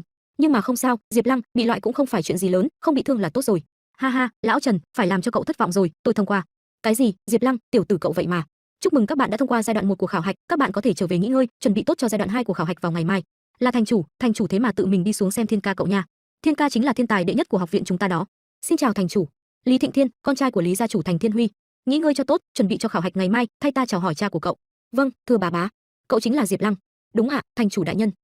Nghỉ ngơi cho tốt, chuẩn bị cho khảo hạch ngày mai. Diệp Lăng, tiểu tử cậu thế mà quen thành chủ. À, thành chủ sao, tôi không quen. Lão Trần, xem vết thương trên người cậu, hẳn là cần đến phòng y tế băng lại một chút. Cậu mau đi đi, tôi thật sự có chút mệt mỏi, đi trước. Tiểu tử bên kia là ai, thành chủ sao lại chú ý đến cậu ta? Tôi nhớ hình như tên là Diệp Lăng, linh sủng là một cương thi phế vật. Tiểu tử này xem ra không bình thường, giai đoạn 2 của khảo hạch vào ngày mai, tôi muốn xem thực lực của cậu ta. Nhà nam chủ, thật có chút mệt mỏi a. May mắn là kích hoạt được hệ thống, nếu không có thể mình cũng không có duyên với ngự linh sứ. Lần này săn giết ma vật thu được không ít vật phẩm, đem mấy cái không dùng được đều đem lên mạng bán vậy. Rô, điểm liên bang Hoắc Tiên Nhi cho cũng vào tài khoản rồi, nhiều tiền như vậy cũng đủ mua vật phẩm tiến hóa cho huyết u rồi. 105.000 điểm liên bang đã được chuyển khoản, đối phương có để lại phương thức liên lạc.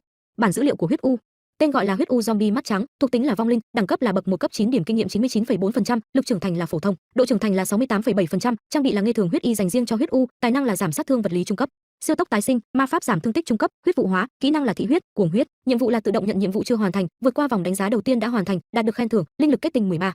Thông qua khảo hạch, nhiệm vụ hoàn thành, đạt được 3 viên linh lực kết tinh. Linh lực kết tinh bên trong hàm chứa một bộ phận linh lực, sau khi sử dụng, mỗi một viên linh lực kết tinh có thể khiến cho người sử dụng thu được 500 giá trị linh lực. Ngon lành, một viên 500 giá trị linh lực, 3 viên chính là có 1.500 giá trị linh lực. Bảng thuộc tính, ký chủ là Diệp Lăng, đẳng cấp là bậc 1 cấp 9, giá trị linh lực là 900/900 cộng 1.500, linh kỹ là linh lực xiềng xích cấp 2, linh lực thuẫn cấp 1, linh thị cấp 1, linh sủng là huyết u, điểm tự do là 2. 1.500 giá trị linh lực cộng thêm 900 giá trị linh lực hiện tại của mình, tổng cộng là có 2.400 giá trị linh lực. Ngự linh sứ cấp 1 giá trị linh lực tối đa là 1.000 điểm, chỉ có tăng tới cấp 2 trở lên mới có thể đột phá giới hạn tối đa. Mà mình thế mà đã có 2.400 điểm linh lực giá trị, trong học viện vẫn chưa có học sinh hoặc linh sủng nào đột phá cấp 2, xem ra giai đoạn 2 của khảo hạch cũng có thể vượt qua rồi. Đi săn quái cả đêm, bụng cũng sắp đói meo rồi. Hiện tại có nhiều điểm liên bang như vậy, phải khao bản thân một bữa thật ngon mới được. Lão Trần bịu thương không nhẹ, gọi cậu ta ra bồi bổ cho cậu ta nữa. Hoắc Tiên Nhi à, nên gọi cậu ấy ra không, dù sao cũng nhận thù lao nhiều điểm liên bang của cậu ta như vậy, ăn bữa cơm biểu thị một chút lòng biết ơn hắn là có thể đi. Còn bên này đồng hồ thông minh của Hoắc Tiên Nhi đổ chuông. Alo, xin hỏi ai vậy? Cái kia, tôi là Diệp Lăng, tôi chuẩn bị ra ngoài ăn bữa cơm với bạn bè, cậu có đến không? Thế mà lại Diệp Lăng. Được, đương nhiên có thể, thời gian địa điểm. 1 giờ, đường Huy Hoàng. Được, tôi nhất định đến đúng giờ, đúng rồi Diệp Lăng, cái đó. Thì đột nhiên Diệp Lăng tắt máy ngang. Được lắm tên Diệp Lăng này, dám cúp điện thoại của bổn tiểu thư, cậu chờ đó cho tôi. Diệp Lăng, tiểu tử cậu là chọn sai chỗ, hay là phát tài rồi, loại địa phương này chúng ta có thể tới sao? Chúc mừng một chút thông qua sát hạch, hơn nữa cậu ở trong khảo hạch bị thương ăn đồ tốt bồi bổ một chút. Đúng rồi, còn một người nữa. Hả, còn ai nữa? Ai đấy? Tiểu tử cậu hình như làm gì có bạn bè nào khác ở trường hả? Nhìn đi, cậu ấy tới rồi, đang ở phía sau cậu kìa. Lúc này, có một chiếc phi thuyền bay tới. Diệp Lăng, tôi đến rồi. Chào cậu, tới đúng giờ lắm. Hoắc Tiên Nhi. Trần Chí cũng đã nói vấp khi thấy Hoắc Tiên Nhi xuất hiện. Đây là anh em tốt của tôi, Trần Chí. Lão Trần, Hoắc Tiên Nhi, cậu nhất định biết rồi đi. Hoắc tiểu thư, xin chào, người đến đủ rồi, chúng ta mau vào đi, tôi đói muốn chết rồi. Thì ra Hoắc đại tiểu thư, mời vào trong. Cảm ơn ông. Vậy là ba người đến một cái bàn thịnh soạn. Diệp Lăng, nhà hàng cao cấp như vậy, đây là lần đầu tiên tôi tới. Không sao, hôm nay tôi mời khách, ăn thoải mái đi là đương nhiên, cái này cũng phải cảm ơn Hoắc tiểu thư. Diệp Lăng, cậu không cần quá để ý thù lao kia, có thể cùng các cậu trở thành bạn bè, tôi rất vui. Vậy thì cảm ơn Hoắc đại tiểu thư. Diệp Lăng, các cậu đang nói cái gì thế? Tôi không hiểu lắm, thôi kệ vậy, tôi muốn ăn rồi. Ha, mau ăn đi, tôi cũng đói muốn chết rồi. Thiên Huy Thành, Lưu gia. Gia chủ, hôm nay cho chúng tôi một câu trả lời thỏa đáng đi, hiện tại Lưu Vũ không cách nào tiến vào học viện Ngự Linh. Vậy vị trí thiếu chủ của cậu ấy không thể tiếp tục giữ lại nữa. Nói rất đúng, Lưu Vũ hiện tại phải đem vị trí thiếu chủ giao ra đây, giao cho thế hệ thanh thiếu niên thiên phú đạt tiêu chuẩn của Lưu gia. Gia chủ, chuyện đã đến nước này, ngài sẽ không vì nó là con trai ngài, đem toàn bộ gia tộc giao cho một phế nhân đi, không cần cãi nhau nữa. Lưu gia gia chủ, Lưu Vân, trong lòng ta đã có quyết định. Phụ thân, là con vô dụng, con vận khí không tốt, ở trong bí cảnh gặp độc lân mãng. Kể từ hôm nay, Lưu Vũ không còn là Lưu gia thiếu chủ, vị trí thiếu chủ sẽ chuyển cho thế hệ trẻ tuổi trực hệ trong huyết mạch, chọn người thừa kế khác. Gia chủ anh Minh, không hổ là gia chủ, anh Minh quyết đoán. Vậy chúng ta đi thông báo, chọn ngay để trong thế hệ trẻ chọn gia chủ khác. Không có vị trí gia chủ, tất cả vốn thuộc về mình đều không còn. Diệp Lăng, tao muốn mạng của mày. Ngày thứ 2 của cuộc khảo hạch. Diệp Lăng, vòng 2 khảo hạch 2 là đối chiến, cậu cần phải cẩn thận, cương thi của cậu. Yên tâm đi lão Trần, tôi sẽ cố gắng. Xin chúc mừng, những bạn học thuận lợi tiến vào vòng 2 khảo hạch. Hôm nay, thông qua đối chiến sẽ quyết định xếp hạng của các bạn, xuất ra toàn bộ thực lực của các bạn, thể hiện hết sức mạnh của các bạn, để cho các đại biểu học viện nhìn kỹ một chút. Vòng 2 khảo hạch là ngẫu nhiên đối chiến. Nếu một bên chủ động nhận thua, không có năng lực đánh trả hoặc bị đánh rơi khỏi lôi đài, coi như là đối chiến thất bại, bên thua sẽ xếp thứ hạng theo thời gian loại. Khi đối phương mất đi năng lực chiến đấu, không được làm tổn thương tính mạng đối phương, nếu không hủy bỏ tư cách thi đấu. Nhưng trong sát hạch hàng năm thường xuyên xuất hiện tình huống trọng thương và tàn tật. Vòng 2 khảo hạch. Tiếp theo, ngẫu nhiên đối chiến, khảo hạch bắt đầu. Không nghĩ tới tôi với lão Trần lại đều bị rút tham gia vòng thứ nhất. Lôi đài số 1 là Hà Phi với Trần Chí, lôi đài số 2 là Lý Thịnh Tiên với Phùng Vũ, lôi đài số 3 là Mã Hiểu Kiếm với Đại Sơn, lôi đài số 4 là Diệp Lăng với Điền Trần. Cùng lúc này, bảng thông báo của hệ thống xuất hiện. Nhiệm vụ 1, vòng 2 khảo hạch ngự linh sứ, mỗi lần chiến thắng một đối thủ, có thể tăng điểm kinh nghiệm lên 10%. Nhiệm vụ 2, xếp hạng dưới 20, có thể đạt được linh lực kết tinh 12. Nhiệm vụ 3, xếp hạng lọt vào top 10, có thể đạt được cường hóa thân thể một lần. Nhiệm vụ 4, xếp hạng lọt vào top 5, mức tăng trưởng có thể tăng thêm 10% so với chiều dài hiện tại. Nhiệm vụ 5, xếp hàng lọt vào top 3, bạn có thể nhận được một quả trứng linh thú có thể ký hợp đồng không xác định, chú thích loại linh sủng bay. Nhiệm vụ 6, đạt được hạng nhất, có thể đạt được thiên phú, có thể chia sẻ, tái sinh, có thể ban cho bất kỳ một linh sủng nào. Tất cả phần thưởng nhiệm vụ đều có thể gộp lại. Đậu má, đây là lần đầu tiên nhiều nhiệm vụ như thế được kích hoạt, phần thưởng còn có thể gộp lại với nhau. Khi này, người của khảo hạch kêu gọi Diệp Lăng. Diệp Lăng, người nào là Diệp Lăng, mau lên lôi đài số 4. Ở đây, tôi là Diệp Lăng, xin lỗi. Cảm ơn đã nhắc. Điền Thần này, trước kia chưa từng nghe qua, không biết thực lực như thế nào. Điền Thần, một tên kém cỏi, mình xử lý nhanh thôi. Nhìn phong thái của anh Điền Thần này, có vẻ rất tự tin về thực lực của mình. Độc giác giáp tê là linh sủng được Điền Thần triệu hồi ra. Huyết u cũng đã được Diệp Lăng triệu hoán. Với sức mạnh hiện tại của huyết u, Diệp Lăng vẫn tự tin về khả năng giành chiến thắng của mình. Đây là linh sủng gì vậy, lại có thể xinh đẹp như vậy? Đây thật sự là linh sủng sao, không phải là người chứ? Vớ vẩn, không thấy là vừa rồi từ trong linh sủng ấn đi ra sao, rất rõ ràng chính là linh sủng. Tôi cũng muốn có một linh sủng xinh đẹp như vậy. Tiểu tử này, linh sủng vừa triệu hoán đi ra, đã bị nhiều người chú ý như vậy. Một linh sủng lại có thể lớn lên đẹp mắt như vậy, thật là làm cho người ta ghen tị a. Diệp Lăng, tên này là kẻ nào, nghe lạ quá. Cũng chỉ là loại xếp chót mà thôi. Độc giác giáp tê, lên đi, giải quyết cô ta đi. Linh sủng của Điền Thần thở một hơi dài, ánh mắt nhìn thẳng về đối phương. Sau đó, nó chạy thẳng tới chỗ huyết u. So sức mạnh nào? Huyết u, thể hiện sức mạnh của ngươi, không cần nương tay. Vâng, chủ nhân. Khi nghe được lệnh từ chủ nhân, huyết u tự tin lao về phía trước. Ngay sau đó, hai con linh sủng đối đầu trực tiếp với nhau, không ngờ rằng huyết u với thân hình nhỏ nhắn của mình thế mà lại có thể dùng một tay chặn đứng được độc giác giáp tê. Làm sao có thể? Điền Thần kinh ngạc về sức mạnh của huyết u. Độc giác giáp tê đang cố gắng dùng sức mạnh của mình để áp đảo đối phương, nhưng huyết u vẫn không hề di chuyển dù chỉ là một chút. Huyết u, giải quyết nó đi, tận dụng cơ hội nào. Nhận được, huyết u bắt đầu nghiêm túc, cô ấy dùng hai tay nắm vào cái sừng cửa độc giác giáp tê. Huyết u nhấc bổng độc giác giáp tê lên trên không, đậu má, cái quái gì thế này? Độc giác giáp tê thế mà đấu không lại. Đây đúng là một con mãnh thú hình người. Ngay sau đó, huyết u ném thẳng linh sủng của Điền Thần ra ngoài võ đài. Trận thứ nhất lôi đài 4, người thắng Diệp Lăng sẽ tiến vào trận chiến tiếp theo, Điền Thần loại, tiến vào xếp hạng. Làm sao có thể? Cậu ta rõ ràng cũng chỉ là học sinh hạng chót mà thôi. Đuôi cần cẩu, không ai sẽ vĩnh viễn làm đuôi cần cẩu, chỉ cần cố gắng, cuối cùng sẽ có ngày nổi danh. Vòng 2 khảo hạch ngự linh sứ, thành công chiến thắng một đối thủ, điểm kinh nghiệm hiện tại tăng 10%. Linh sủng huyết u kinh nghiệm đã đầy, thăng cấp lần 1 đã hoàn thành, hiện tại đẳng cấp là bậc 1 cấp 10, điểm kinh nghiệm 9,4%, đạt được tự do điểm 11. Lôi đài số 2, Lý Thịnh Thiên thắng. Lôi đài số 1, Trần Chí thắng. Lôi đài số 3, Mã Hiểu Kiếm thắng. Ha ha, huyết u đột phá đến bậc 1 cấp 10. Mỗi lần linh sủng đột phá một cấp, tố chất thân thể ngự linh sứ sẽ tăng cường thêm một chút. Huyết u hiện tại đã bậc 1 cấp 10, chỉ cần lại đột phá một bậc nữa, mình có thể ký khế ước với linh sủng thứ 2 rồi. Lão Diệp, lão Trần, cậu không sao chứ? Nhìn cậu như thế, vòng tiếp theo có chút khó khăn rồi. Không sao, phải xem đối thủ tiếp theo tôi gặp là ai đã, nếu như vận khí tốt, nói không chừng đối phương còn bị thương nặng hơn tôi. Vòng đấu thứ nhất kết thúc, đệ tử các đại gia tộc Thiên Huy Thành biểu diễn đều rất tốt. Dù sao con cháu gia tộc có thể tiến vào học viện cấp cao hay không, trực tiếp quan hệ đến số lần các đại gia tộc tiến vào bí cảnh, đây chính là mấu chốt phát triển của mỗi gia tộc. Đúng vậy, cho nên càng về phía sau lại càng kịch liệt, chúng ta vẫn là chú ý xem đi. Kế tiếp sẽ tiến hành cuộc đối chiến thứ 2, sẽ quyết định ra top 21. Bây giờ, rút thăm đối chiến. Lôi đài thứ nhất, Diệp Lăng với Phong Hạo Thiên. Lôi đài thứ 2, Hoắc Tiên với Mã Hiểu Kiếm. Lôi đài thứ 3, Lý Thịnh Thiên với Trương Thắng Nam. Lôi đài thứ 4, Trần Chí với Lạc Trần. Lão Trần, thả lỏng tâm trạng một chút, dù sao đã qua vòng thứ nhất. Yên tâm đi lão Diệp, tôi không sao, chỉ là có chút tiếc nuối, cậu cố lên, cậu hiện tại chính là một con đại hắc mã. Ha ha, đại hắc mã. Chỉ là Phong Hạo Thiên của gia tộc thứ 2 này cũng không thể khinh địch. Phong Hạo Thiên, Tiểu tử, vòng trước cậu biểu hiện không tệ, nhưng vẫn quá yếu. Vòng này tốt nhất nên sớm nhận thua, miễn cho bị thương. Đừng nói kiêu ngạo như vậy. Ai thua ai thắng còn chưa biết đâu, phải sau mới biết được. Còn trên khán đài, khán giả đang cổ vũ nhiệt tình cho các học viên. Cảm tạ trời đất. Gia chủ Phong gia, lần này Hạo Thiên vận khí thật tốt, không có gặp được đệ tử của Tam đại gia tộc, lần này thắng chắc. Phong Hạo Thiên bắt đầu thi triển triệu hoán linh sủng của mình. Linh sủng của Phong Hạo Thiên là một con chu tước, tên là Thanh Điểu. Diệp Lăng, bây giờ ngươi xin tha thì không còn kịp nữa rồi. Đau đầu nhất chính là loại linh sủng bay, huyết u tìm đúng thời cơ mới ra tay. Vâng, chủ nhân. Linh sủng của Phong Hạo Thiên bắt đầu công kích đối phương. Thanh Điểu, vũ dực xạ kích. Với những chiếc lông sắc nhọn của Thanh Điểu đang lao thẳng về phía Diệp Lăng, kỹ năng này cũng rất giống với ma vật thiết dực điểu ở trong bí cảnh. Quả nhiên có chút đầu óc, biết công kích mình mới dễ dàng chiến thắng. Vậy thì mình phải phòng thủ trước đã. Linh lực thuẫn, lợi hại, không hổ là người của Phong gia. Không biết tiểu tử trên đài kia thế nào rồi. Con của ta làm sao có thể sẽ bại bởi một tên vô danh, nằm mơ. Sau khi đỡ được đòn tấn công Thanh Điểu, Diệp Lăng cũng bắt đầu phản công lại. Huyết u, khởi động, huyết vụ. Kỹ năng huyết vụ được thi triển. Cơ thể của huyết u tạo ra những làn khói màu đỏ, bao trùm cả sàn đấu. Thanh Điểu xông lên, thổi tan sương mù. Ha ha, mắc bẫy rồi đó.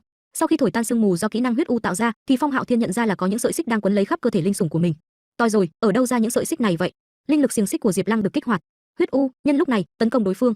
Với linh lực xiềng xích đang giữ đối phương lại, huyết u của chúng ta dễ dàng tấn công đối phương. Cho dù mày có thể bay, cũng trốn không thoát xiềng xích linh lực cấp 2 của tao. Xuống đây, thế là Diệp Lăng kéo linh sủng của Phong Hạo Thiên rơi xuống ngoài sàn đấu. Thiên Nhi, cha của Phong Hạo Thiên bất ngờ và lo lắng cho con trai của mình. Người thắng, Diệp Lăng. Cả khán đài hò reo cả lên. Thành công đánh bại một đối thủ, điểm kinh nghiệm hiện tại tăng 10%. Điểm kinh nghiệm của huyết u lại tăng lên từ 9,4% thành 19,4%. Tên này lợi hại quá. Xiềng xích linh lực cấp 2 có thể không lợi hại sao? Diệp Lăng, tên hình như chưa từng nghe qua, là đại hắc mã. Tôi nghe có một cái đuôi cần cẩu tên là Diệp Lăng, hẳn là trùng tên đi. Tiểu tử này lá gan lại lớn như vậy. Mới cấp 1 đã dám đối ứng với loại linh sủng bay như vậy, quá mạo hiểm, nếu như thời cơ sai một chút, nói không chừng cậu ta hiện tại đã thua. Tôi không nghĩ vậy. Ngược lại cảm giác đây hết thảy đều là kế hoạch của cậu ta, thăng cấp xiềng xích linh lực chủ yếu có thể chính là vì đối phó với loại linh sủng bay như vậy. Không tin, chúng ta tiếp tục xem sẽ biết. Vòng này 21 tổ đối chiến, toàn bộ kết thúc. Bởi vì tổ đối chiến cuối cùng song phương cùng nhau ngất xỉu, tổng cộng có 20 người thắng. Đến giờ nghĩ rồi, tất cả chuẩn bị, vòng đối chiến thứ 3 sắp bắt đầu, tiếp theo sẽ công bố danh sách đối chiến. Không nghĩ tới, dễ dàng lọt vào top 20 như vậy. Thế mà còn là con gái nhà Vân gia, Vân Y, nhưng chỉ cần không phải linh sủng bay, mình đều không để vào mắt. Đối thủ tiếp theo của Diệp Lăng là một cô gái, tên là Vân Y. Băng xương cự hùng. Linh sủng Vân Y triệu hồi ra là một con gấu bắc trắng. Wow, thế mà là băng xương cự hùng, linh sủng hiếm có. Linh sủng hệ băng có lợi thế bẩm sinh về kỹ năng. Huyết u, ra đi, chuẩn bị chiến đấu. Đối chiến, bắt đầu. Thế là Vân Y chủ động tấn công trước. Lên đi, băng xương cự hùng, nghiền nát cô ta. Huyết u, giao cho ngươi, không cần nhiều nhịn đâu. Ngay lập tức, Huyết u nhảy đi lên chỗ khác, khiến linh sủng của Vân Y không thể theo kịp. Tốc độ nhanh quá. Đóng băng cô ta. Khi nhận được lệnh của chủ nhân, linh sủng của Vân Y từ trong miệng phà ra một luồng khí lạnh. Luồng khí lạnh bao trùm hết cả sàn đấu. Không hổ là linh sủng hiếm có, lại nắm giữ sức mạnh nguyên tố.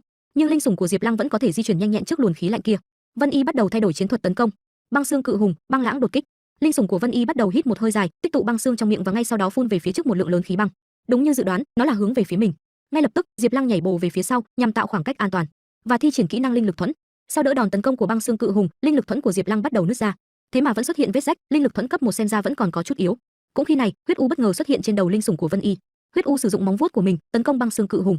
Vì huyết u quá nhanh và bất ngờ, khiến băng xương cự hùng không thể né tránh kịp và phải chịu trực tiếp đòn tấn công. Chết tiệt, sức mạnh linh sủng hình người này thật lớn. Đúng vậy, nặng như vậy, băng xương cự hùng thoáng cái đã bị đè ngã, linh sủng này quả thực chính là một con mãnh thú hình người. Băng xương cự hùng, sức mạnh linh sủng của cậu ta thế mà lại mạnh như vậy, không được phải nghĩ cách. Vậy là Vân Y thi triển linh lực xiềng xích, huyết u ngay lập tức bị trói buộc bởi những dây xích. Tốt lắm, trói lấy cô ta, xem tôi kéo cô ra đây. Băng xương cự hùng phản kích, nhưng Vân Y cho dù có cố gắng kéo như thế nào đi nữa, thì huyết u vẫn đứng im, không hề dịch chuyển. Điều này khiến Vân Y vô cùng bất ngờ. Cái gì? Không ngờ kéo không được, làm sao có thể? Muốn kéo huyết u sao? Đẳng cấp linh lực xiềng xích của ngươi còn chưa đủ đâu. Huyết u, kết thúc trận đấu đi. Đã rõ, thưa chủ nhân. Khi nhận được lệnh từ chủ nhân, huyết u nhìn xuống linh sủng băng xương cự hùng với ánh mắt lạnh lùng. Huyết u trực tiếp nắm lấy đầu của băng xương cự hùng và ném mạnh linh sủng của Vân Y bay ra đi ngoài một khoảng cách xa. Cái gì? Vân Y kinh ngạc, không ngờ tay không có thể đem băng xương cự hùng ném ra ngoài, cái này, sức mạnh cũng quá lớn rồi đi. Mãnh thú hình người, thế mà khủng bố như vậy. Băng xương cự hùng rơi khỏi lôi đài. Người chiến thắng, Diệp Lăng. Cái gì? Y Nhi nhà chúng ta lại bị một hạng người vô danh đánh bại, sao có thể chứ? Vân gia chủ, Vân Y lần này đã làm rất tốt rồi, dù sao đối thủ của cô ấy thật sự rất cường đại. Hà gia chủ nói không sai, Vân Y lần này đã làm rất tốt rồi, nếu như đổi thành tiểu tử kia nhà chúng tôi, nói không chừng sẽ còn thảm hại hơn. Con linh sủng hình người kia, thật sự là quá kinh khủng. Tuy rằng không nghĩ tới mình sẽ bị thua như vậy, nhưng tôi rất mong chờ màn trình diễn tiếp theo của cậu. Thực lực của cô cũng không tệ, mặc dù dừng lại ở đây, nhưng cũng không nhất định không có cơ hội tiến vào học viện đỉnh cấp. Mượn lời chúc của anh, tôi cũng sẽ cố gắng. Hệ thống hiện ra thông báo, thành công chiến thắng một đối thủ, điểm kinh nghiệm hiện tại tăng 10%. Trước khi thành công đạt được vị trí thứ 10, được cường hóa thân thể một lần. Trước khi thành công đạt được vị trí thứ 10, được cường hóa thân thể một lần. Cái gì chứ? Cường hóa thân thể sao? Wow, cảm giác đau đớn trên người giảm đi, tinh thần cũng tốt lên không ít. Hoàn thành cường hóa thân thể. Cuộc thi top 4 lập tức bắt đầu. Bây giờ tiến hành rút thăm đối chiến. Mời tất cả ứng viên tham gia đối chiến đến trước lôi đài của mình, đối chiến sắp bắt đầu. Lôi đài số 1, Trương Thắng Nam với Lạc Trần. Lôi đài số 2, Hoắc Tiên Nhi với Hà Húc. Lôi đài số 3, Diệp Lăng với Mạnh Nhạc. Lôi đài số 4, Lý Thịnh với Hoàng Huân. Mạnh Nhạc, nghe nói cũng là một nhân vật rất lợi hại, nhưng đối với mình bây giờ mà nói, hẳn là vẫn chưa đủ để tạo ra uy hiếp. Đối thủ tiếp theo của Diệp Lăng chính là Mạnh Nhạc. Mạnh Nhạc bắt đầu thi triển kỹ năng, trên tay của anh ta tạo ra những làn khí màu đen. Ngay sau đó, linh sủng của Mạnh Nhạc được triệu hồi, nhìn giống như kiếm sĩ bóng đêm quá. Không ngờ cũng là linh sủng hệ vong linh. Huyết U, đi ra gặp đối thủ của ngươi này. Và bây giờ, trận chiến xin được bắt đầu. Linh sủng của Mạnh Nhạc gầm gừ, lao thẳng về phía Diệp Lăng. Hử, tên này muốn làm gì thế? Không phải là cận chiến sao? Ai sợ ai? Huyết U, ưu tiên tấn công ngự linh sứ, chú ý linh sủng của hắn. Như vậy hình như đơn giản hơn nhiều, chỉ cần đánh bại Mạnh Nhạc là có thể đạt được thắng lợi. Thế là Huyết U lao thẳng về phía đối phương. Linh sủng của Mạnh Nhạc cũng đã chuẩn bị tư thế tấn công.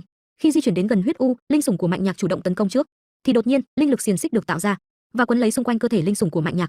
Có chuyện gì vậy? Linh lực xiềng xích của hắn sao có thể trói buộc được vong linh chiến sĩ? Sao lại có thể như vậy? Trước khả năng của đối phương, Mạnh Nhạc cũng rất ngạc nhiên. Sau khi đã bị linh lực xiềng xích khống chế linh sủng của Mạnh Nhạc, Huyết U nhảy mạnh lên trên không, hướng thẳng về phía người ngự linh sứ Mạnh Nhạc và tấn công trực diện Mạnh Nhạc. Sau khi trúng đòn, Mạnh Nhạc run rẩy, quỳ xuống sàn đấu. Tôi miệng nói ấp úng. Tôi nhận thua. Mạnh Nhạc đưa ra ý kiến một cách quyết đoán. Người thắng, Diệp Lăng tiến vào vòng bán kết, Mạnh Nhạc giữ lại thứ hạng trước mắt. Cái quái gì thế này, trận này chưa đến 2 phút đã có kết quả. Có chuyện gì thế, này cũng quá nhanh rồi đi. Gia chủ Lý gia, một chiêu chế địch sao? Khi này, bỗng xuất hiện một cô gái lạ, chặn đường Diệp Lăng lại và hỏi: "Cậu chính là Diệp Lăng à?" "Cô là ai?" Diệp Lăng ngơ ngác. "Không cần biết tôi là ai. Tôi cảnh cáo cậu, cách xa Hoắc Tiên Nhi ra một chút." Cô gái này thật khó hiểu, sao lại nói những điều này. Tiếp theo, vòng bán kết sắp bắt đầu, danh sách bốc thăm đối chiến. Lôi đài thứ nhất, Diệp Lăng với Lý Thịnh Thiên. Lôi đài thứ hai, Hoắc Tiên Nhi với Trương Thắng Nam. Cuối cùng cũng đến bán kết rồi. Càng ngày càng đặc sắc rồi. Lý Thịnh Thiên kia là con trai của Lý gia chủ, thực lực hình như cũng không tồi. Xem ra vận khí của tôi cũng không tệ lắm, thế mà khiến tôi gặp được cậu. Tiểu tử, cậu làm tốt lắm. Lý Thịnh Thiên, nhưng mà gặp phải tôi thì cậu thảm rồi. Ồ, cậu vui là được rồi, còn tôi thì không quan tâm cho lắm. Tiểu tử thối. Nham thạch chiến tướng ra đây. Linh sủng hệ nham thạch, tựa hộ không có cách nào hấp thụ sinh mệnh, Huyết U. Và cuộc đối chiến bắt đầu. Nham thạch chiến tướng, nghe lệnh, khởi động thạch lao đối với ta. Nhóc con, linh sủng của cậu không có nguyên tố công kích tương ứng, để tôi xem cậu phá thạch lao của tôi như thế nào. Không phải chứ, có cần cậu thả như vậy không? Chỉ để an toàn thôi, các người không thấy Diệp Lăng trước đó lợi hại cỡ nào. Bất kể nói thế nào cùng là người của Tam đại gia tộc, hành động như vậy thật đáng xấu hổ. Cảm giác thật ngu ngốc, lại tự nhốt mình lại. Tuy rằng cảm giác rất ngu xuẩn, nhưng không thể phủ nhận, hắn làm như vậy phi thường có hiệu quả. Đừng rông dài nữa, nham thạch chiến tướng, cho bọn họ thấy sự lợi hại của ngươi. Linh sủng của Lý Thịnh Thiên đấm mạnh xuống đất, thì ngay lập tức trên sàn đấu xuất hiện những tảng đá nhọn đang hướng về Diệp Lăng. Diệp Lăng nhanh chóng né đòn tấn công đó, sức mạnh có chút mạnh. Ngay sau đó, Diệp Lăng thi triển kỹ năng linh lực xiềng xích. Kỹ năng của Diệp Lăng đang cố gắng bao quanh linh sủng của Lý Thịnh Thiên. Kích thước của người đá này thật sự quá lớn, mình căn bản kéo không nổi. Huyết U, phải xem ngươi rồi. Huyết U ngay lập tức sử dụng móng vuốt của mình để tấn công vào linh sủng nham thạch chiến tướng. Phòng ngự thật mạnh, hơn nữa Huyết U không thể kích hoạt hiệu ứng hút máu khi tấn công tên người đá này, phải nghĩ biện pháp mới được. Trong khi còn đang phân vân, thì linh sủng nham thạch chiến tướng bắt đầu tấn công Huyết U. Huyết U, cẩn thận! Diệp Lăng lo lắng cho linh sủng của mình, ngay lập tức Huyết U nhảy lên cao, tránh né đòn tấn công của linh sủng nham thạch chiến tướng. Cách biệt lớn đến vậy sao? Linh sủng đã đẹp còn đánh giỏi, ha ha ha ha, tôi cũng muốn có. Lý Thịnh Thiên này không thể nào chỉ có mỗi thế, anh ta nhìn có vẻ rất bình tĩnh. Bình tĩnh nói gì, chắc là bị dọa sợ đến đần rồi. Đã đến lúc cho các ngươi nhìn thấy sức mạnh thật sự của ta. Người nham thạch thay đổi hình dạng sang hình dáng con người. Lúc này, cả cơ thể của linh sủng nham thạch bắt đầu rung động và đỏ ửng cả lên. Huyết U, lùi lại, cẩn thận giữ khoảng cách. Khi này, các tảng đá trên người linh sủng nham sạch bắt đầu tách ra, và ngay sau đó, tạo thành một vụ nổ lớn trên sàn đấu. Đây là, Diệp Lăng có chút lo lắng. Thì ra sau khi thay đổi thành hình dạng con người, linh sủng của Lý Thịnh Thiên nhìn như một con robot, toàn thân được bao bọc một bộ giáp chắc chắn. Ha ha ha ha, Diệp Lăng, đây là kỹ năng mạnh nhất của người nham thạch. Bỏ đi vóc dáng to lớn, nó không chỉ có thể tăng độ rắn chắc của cơ thể, đồng thời còn có thể di chuyển với tốc độ nhanh hơn. Thật không thể ngờ, Lý Thịnh thế mà còn giấu là bài này. Huyết U, hãy thử thăm dò sức mạnh của hắn trước đã. Vâng, thưa chủ nhân. Vậy là hai linh sủng tiến thẳng về đối phương. Một linh sủng nhỏ bé, yếu ớt như vậy thì làm sao chịu được một đòn của ta chứ? Vậy là cả hai đấm thẳng về đối phương, so tài sức mạnh. Với hai cú đấm mạnh của hai linh sủng đã tạo ra một nên lực rất lớn lan tỏa ra xung quanh. Thì đột nhiên, cánh tay của linh sủng nham thạch đã nứt và vỡ vụn. Sao có thể? Trên phương diện sức mạnh người nham thạch lại thua được sao? Không thể nào, người nham thạch phản kích. Hóa ra là chỉ có nhiều đó sao? Huyết U, kết thúc trận đấu đi. Rõ, đã nhận lệnh. Huyết U sử dụng tốc độ cực đại của mình đã nhanh chóng nắm lấy được cái đầu của linh sủng nham thạch và trực tiếp ném mạnh kẻ địch lên trên không trung. Huyết U khi này cũng đã nhảy bật lên chỗ mà linh sủng nham thạch. Khi thấy đối phương nằm trong tầm tấn công của mình, Huyết U đưa tay lên và tấn công một đòn mạnh vào người của linh sủng nham thạch. Đòn tấn công của Huyết U đã khiến đối phương bay ra khỏi sàn đấu và tạo thành một vụ nổ. Người nham thạch, Lý Tịnh Thiên lo lắng cho linh sủng của mình. Vãi luôn, thế này còn đánh gì nữa, thua hoàn toàn rồi. Cơ thể của linh sủng này đã bị tổn thương nặng rồi. E rằng Diệp Lăng mới thực sự là người đứng đầu trong trường, lúc trước sao luôn là người xếp cuối vậy. Ai mà biết, cũng có thể là cậu ta cố ý muốn che giấu sức mạnh của bản thân, đợi đến bây giờ mới thể hiện. Có lý, hâm mộ Diệp Lăng ghê, có được một linh sủng xinh đẹp nhường đó, vừa đánh giỏi lại có thể ngắm, tôi cũng muốn. Mỡ đấy mà húc. Con trai của gia chủ nhà họ Lý thực lực không tồi nha. Linh thú của Diệp Lăng, sức mạnh sợ là đã đạt đến cấp 10 tầng 1 rồi. Còn trẻ mà đã có sức mạnh cỡ này, đúng là hiếm thấy vô cùng. Xem ra trận chung kết hôm nay sẽ đặc sắc vô cùng, tin chắc là mấy vị thầy hướng dẫn cũng không uống công chuyến này. Đó là đương nhiên rồi. Ta tuyên bố, người chiến thắng trong trận đấu này là Diệp Lăng, lọt vào top 3, nhận được một bản khế ước linh thú biết bay. Đang muốn có một linh thú biết bay, không phải liền có rồi sao? Thành công đánh bại đối thủ, tăng 10% giá trị kinh nghiệm. Không biết bên chỗ Hoắc Tiên Nhi đánh đến đâu rồi. Còn bên Hoắc Tiên Nhi khi này, cô ấy vẫn còn đang diễn ra trận đấu của mình. Hoắc Tiên Nhi đối đầu với một linh sủng biết bay, khi này cô ấy đang bị đối phương ép trận. Địa Thương Long cẩn thận. Tiên Nhi, xin lỗi nhé. Bất luận thế nào, tôi phải tiến vào vòng chung kết. Trương Thắng Nam, Phong Bạo Ưng, sử dụng kỹ năng. Linh sủng của Trương Thắng Nam tạo ra những lốc xoáy cuồng phong, những lốc xoáy lớn đang bao vây Hoắc Tiên Nhi và linh sủng của cô ấy. Năng lực của Trương Thắng Nam quả thực không thể coi nhẹ, lần này Hoắc Tiên Nhi khó lòng mà thắng được. Khi này linh sủng của Hoắc Tiên Nhi gầm thét: "Địa Thương Long, mày sao rồi?" Và sau đó, nó nằm bất động dưới nền sàn đấu. Trận đấu lần này, Trương Thắng Nam thắng. Lúc này, cha của Hoắc Tiên Nhi cũng đã tới sau khi kết thúc cuộc chiến của con gái. "Cha, con thua rồi.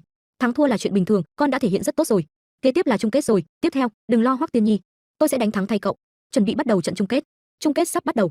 Ngoài ra có một tin mừng khác, người giành được chiến thắng cuối cùng sẽ nhận được phần thưởng đặc biệt của hiệu trưởng cũng tức là thành chủ. Có cả phần thưởng của thành chủ nữa sao? Vãi, sao lúc đầu không thấy nhắc đến chuyện này? Ai biết đâu, có thể là vừa mới được thêm, tôi đoán người thắng là Diệp Lăng. Vớ vẩn, tôi cũng đoán là Diệp Lăng, cái này còn phải thắc mắc nữa sao? Tôi khá trông chờ vào linh thú của Diệp Lăng, hề hề hề. Huyết U, đây là trận cuối cùng rồi, hãy cùng nhau cố gắng nhé. Cho dù là phần thưởng gì ta cũng phải giành được. Diệp Lăng của chúng ta tỏ ra rất nghiêm túc. Hiện thân đi. Phong Bạo Ưng Vương.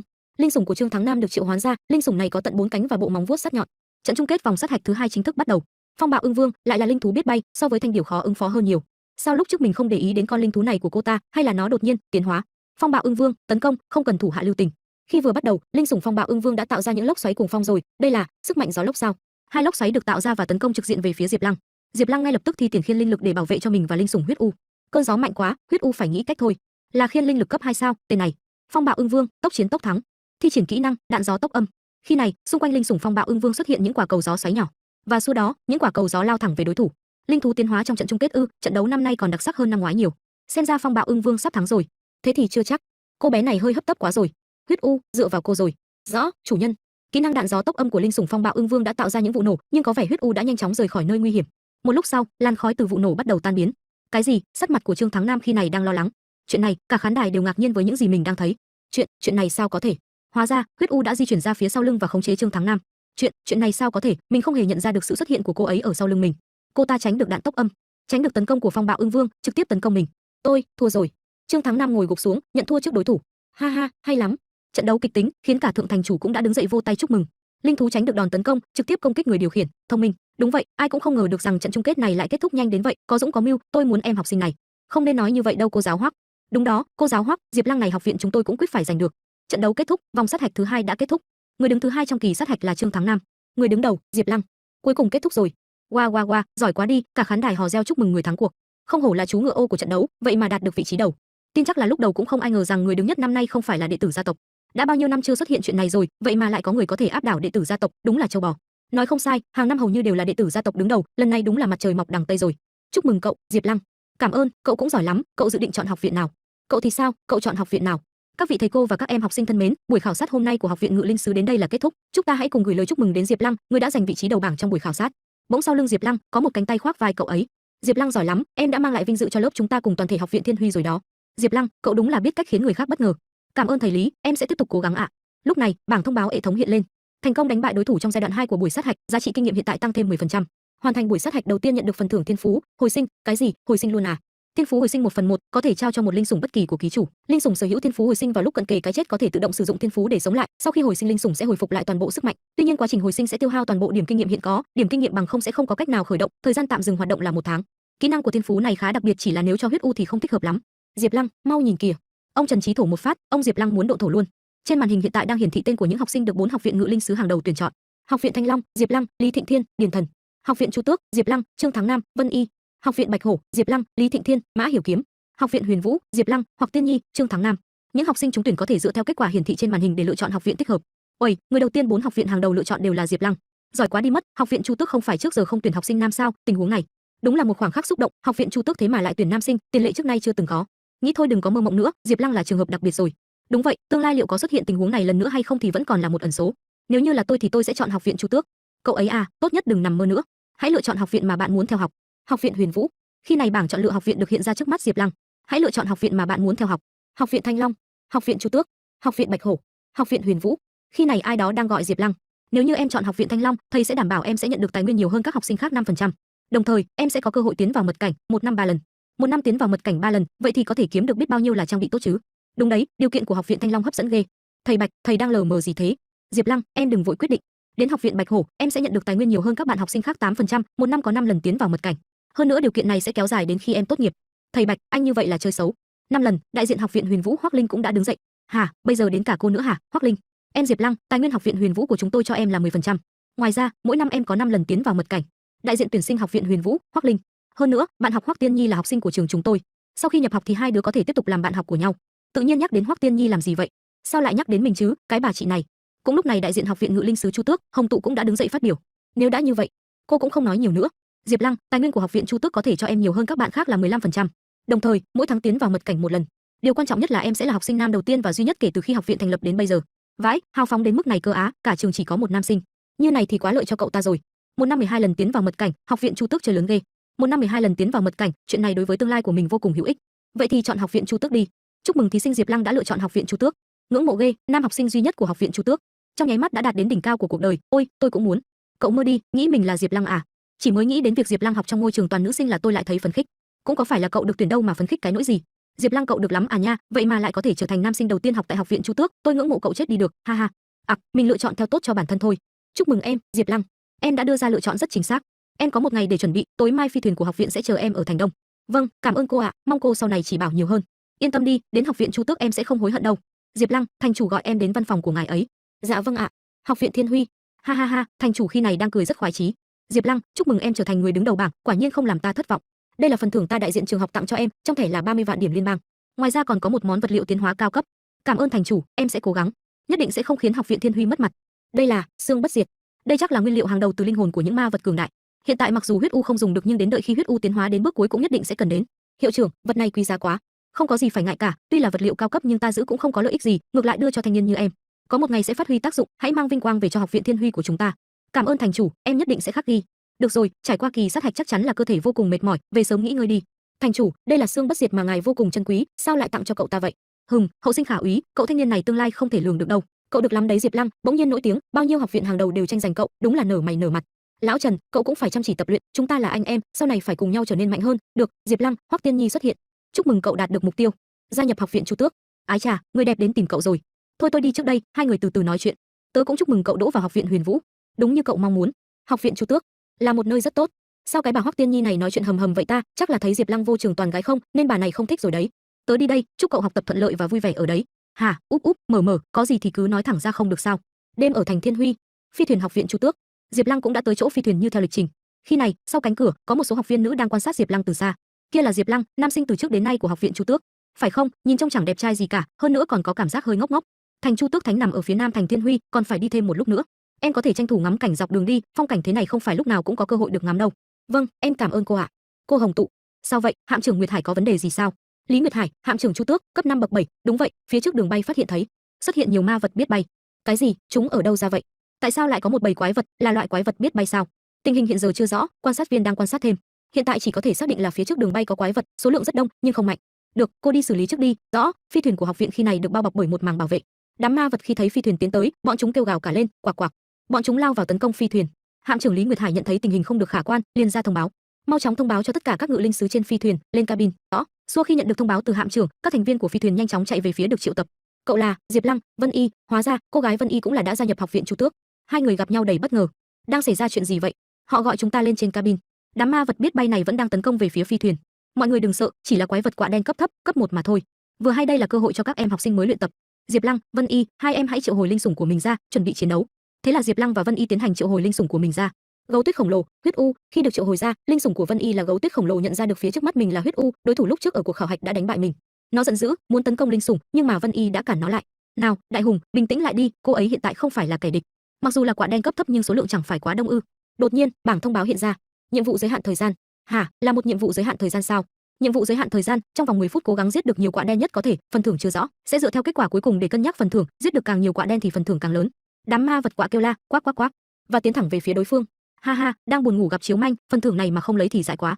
Huyết u, không cần nhẹ tay với chúng, ra tay thỏa thích, giết được càng nhiều càng tốt. Đó, huyết u di chuyển nhanh chóng giữa bầy ma vật và tiêu diệt bọn chúng một cách dễ dàng. Linh sủng của Vân Y cũng đang chiến đấu một cách nhiệt tình. Hai linh sủng phối hợp với nhau để tấn công kẻ địch. Với ngoại hình xinh đẹp và sức mạnh sát thương cao, huyết u đã được những người khác chú ý tới. Đó là linh sủng gì vậy, khỏe quá, hơn nữa còn rất xinh đẹp. Mọi người nhìn kìa, đó là cái gì? Một vùng khí đen xuất hiện trước mặt mọi người. Sau màn khí đen đó, một con ma vật xuất hiện. Vua quạ đen. Mọi người chú ý, là vua quạ đen. Vua quạ đen cấp 3 vậy mà lại xuất hiện ở đây.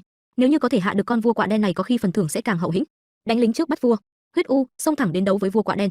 Diệp Lăng, mau gọi linh sủng của em quay lại, không được tấn công. Với thực lực hiện tại của cô ta sẽ không thể nào ứng phó được với vua quạ đen cấp 3. Cô đừng lo ạ, huyết u có thể làm được. Liều lĩnh, cô giáo Hồng Tụ tỏ ra không ủng hộ trước hành động của Diệp Lăng. nhưng mình cũng không thể để linh sủng của Diệp Lăng chiến đấu một mình như vậy được. Ra đây đi, Hỏa Vũ. Cô giáo Hồng tụ triệu hoán linh sủng của mình. Liệt hỏa diên thất giai nhất cấp. Wow, đây là linh sủng của cô Hồng sao, lại còn là thất giai.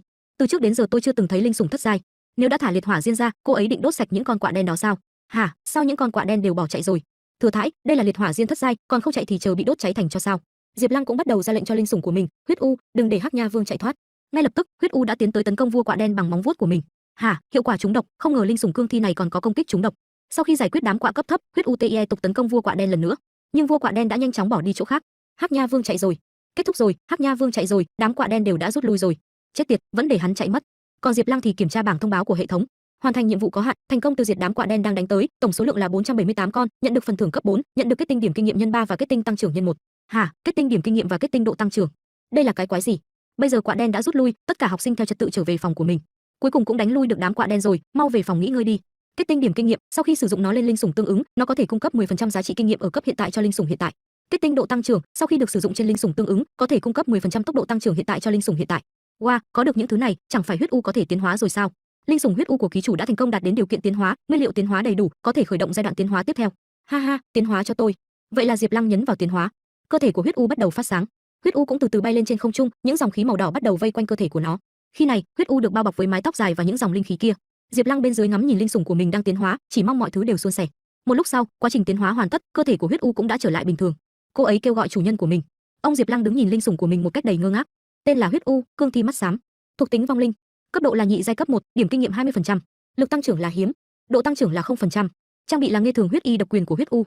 Thiên phú là giảm sát thương vật lý cấp trung cấp, giảm sát thương ma pháp cấp trung cấp, tái sinh siêu tốc, huyết vụ hóa. Thiên phú có thể bổ sung là phi hành. Kỹ năng là khát máu, cuồng máu. Kỹ năng có thể bổ sung là thao huyết thuật. Tiến hóa, chưa đáp ứng được điều kiện tiến hóa.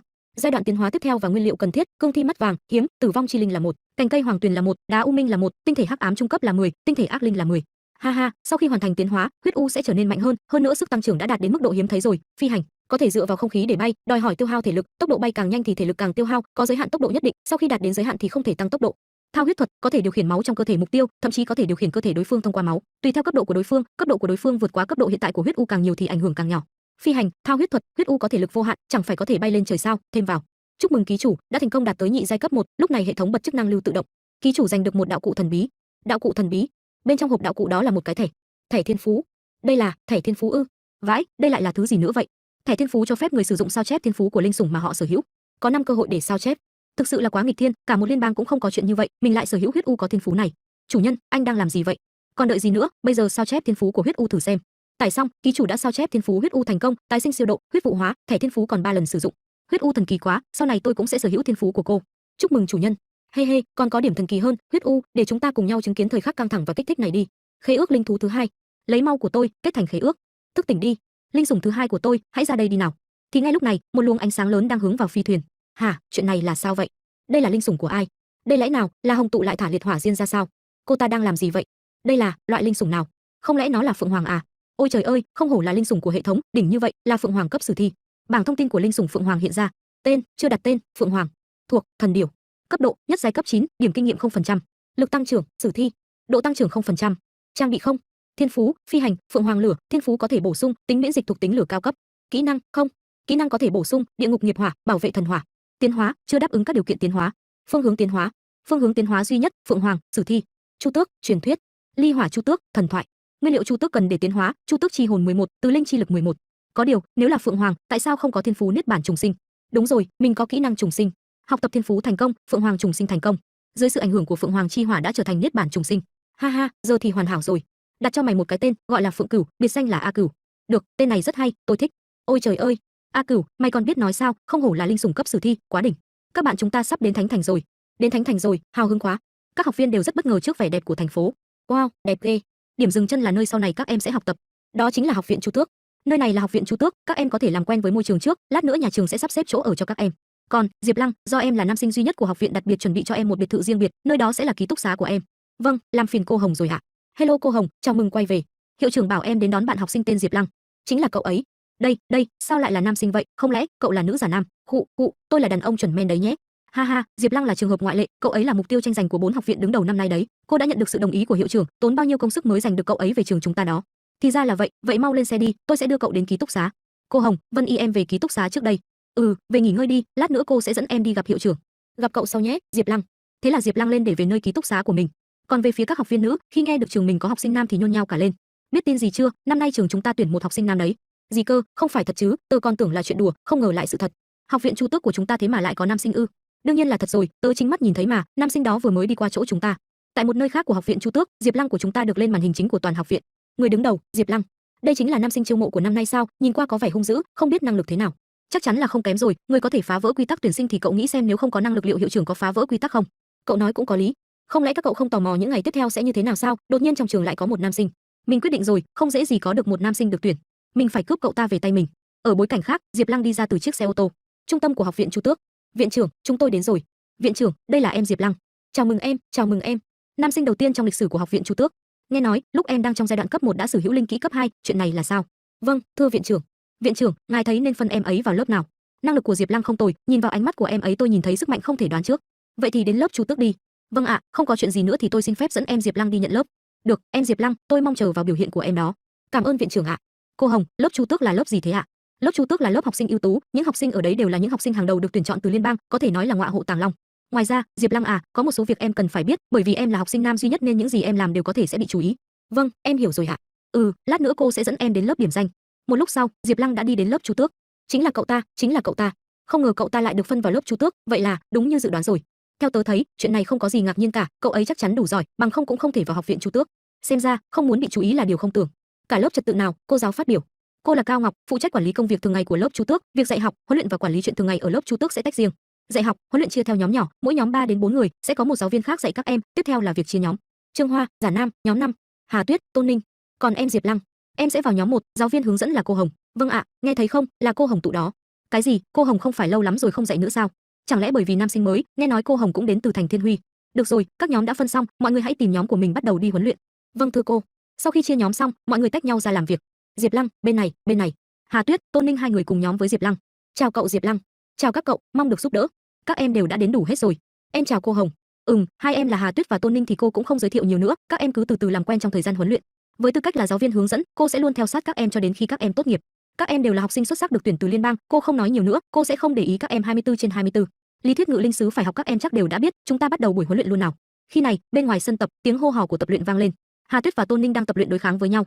Cô Hồng tụ ơi, Diệp Lăng, đối với việc huấn luyện của em, học viện sẽ thực hiện lời hứa ban đầu. Hả, đây là gì vậy cô? Là thẻ mật cảnh, mỗi tháng có thể sử dụng một lần. Mọi người thấy hay hãy like, chia sẻ và đăng ký kênh Yêu Chuyên Review nha. Cảm ơn các bạn yêu.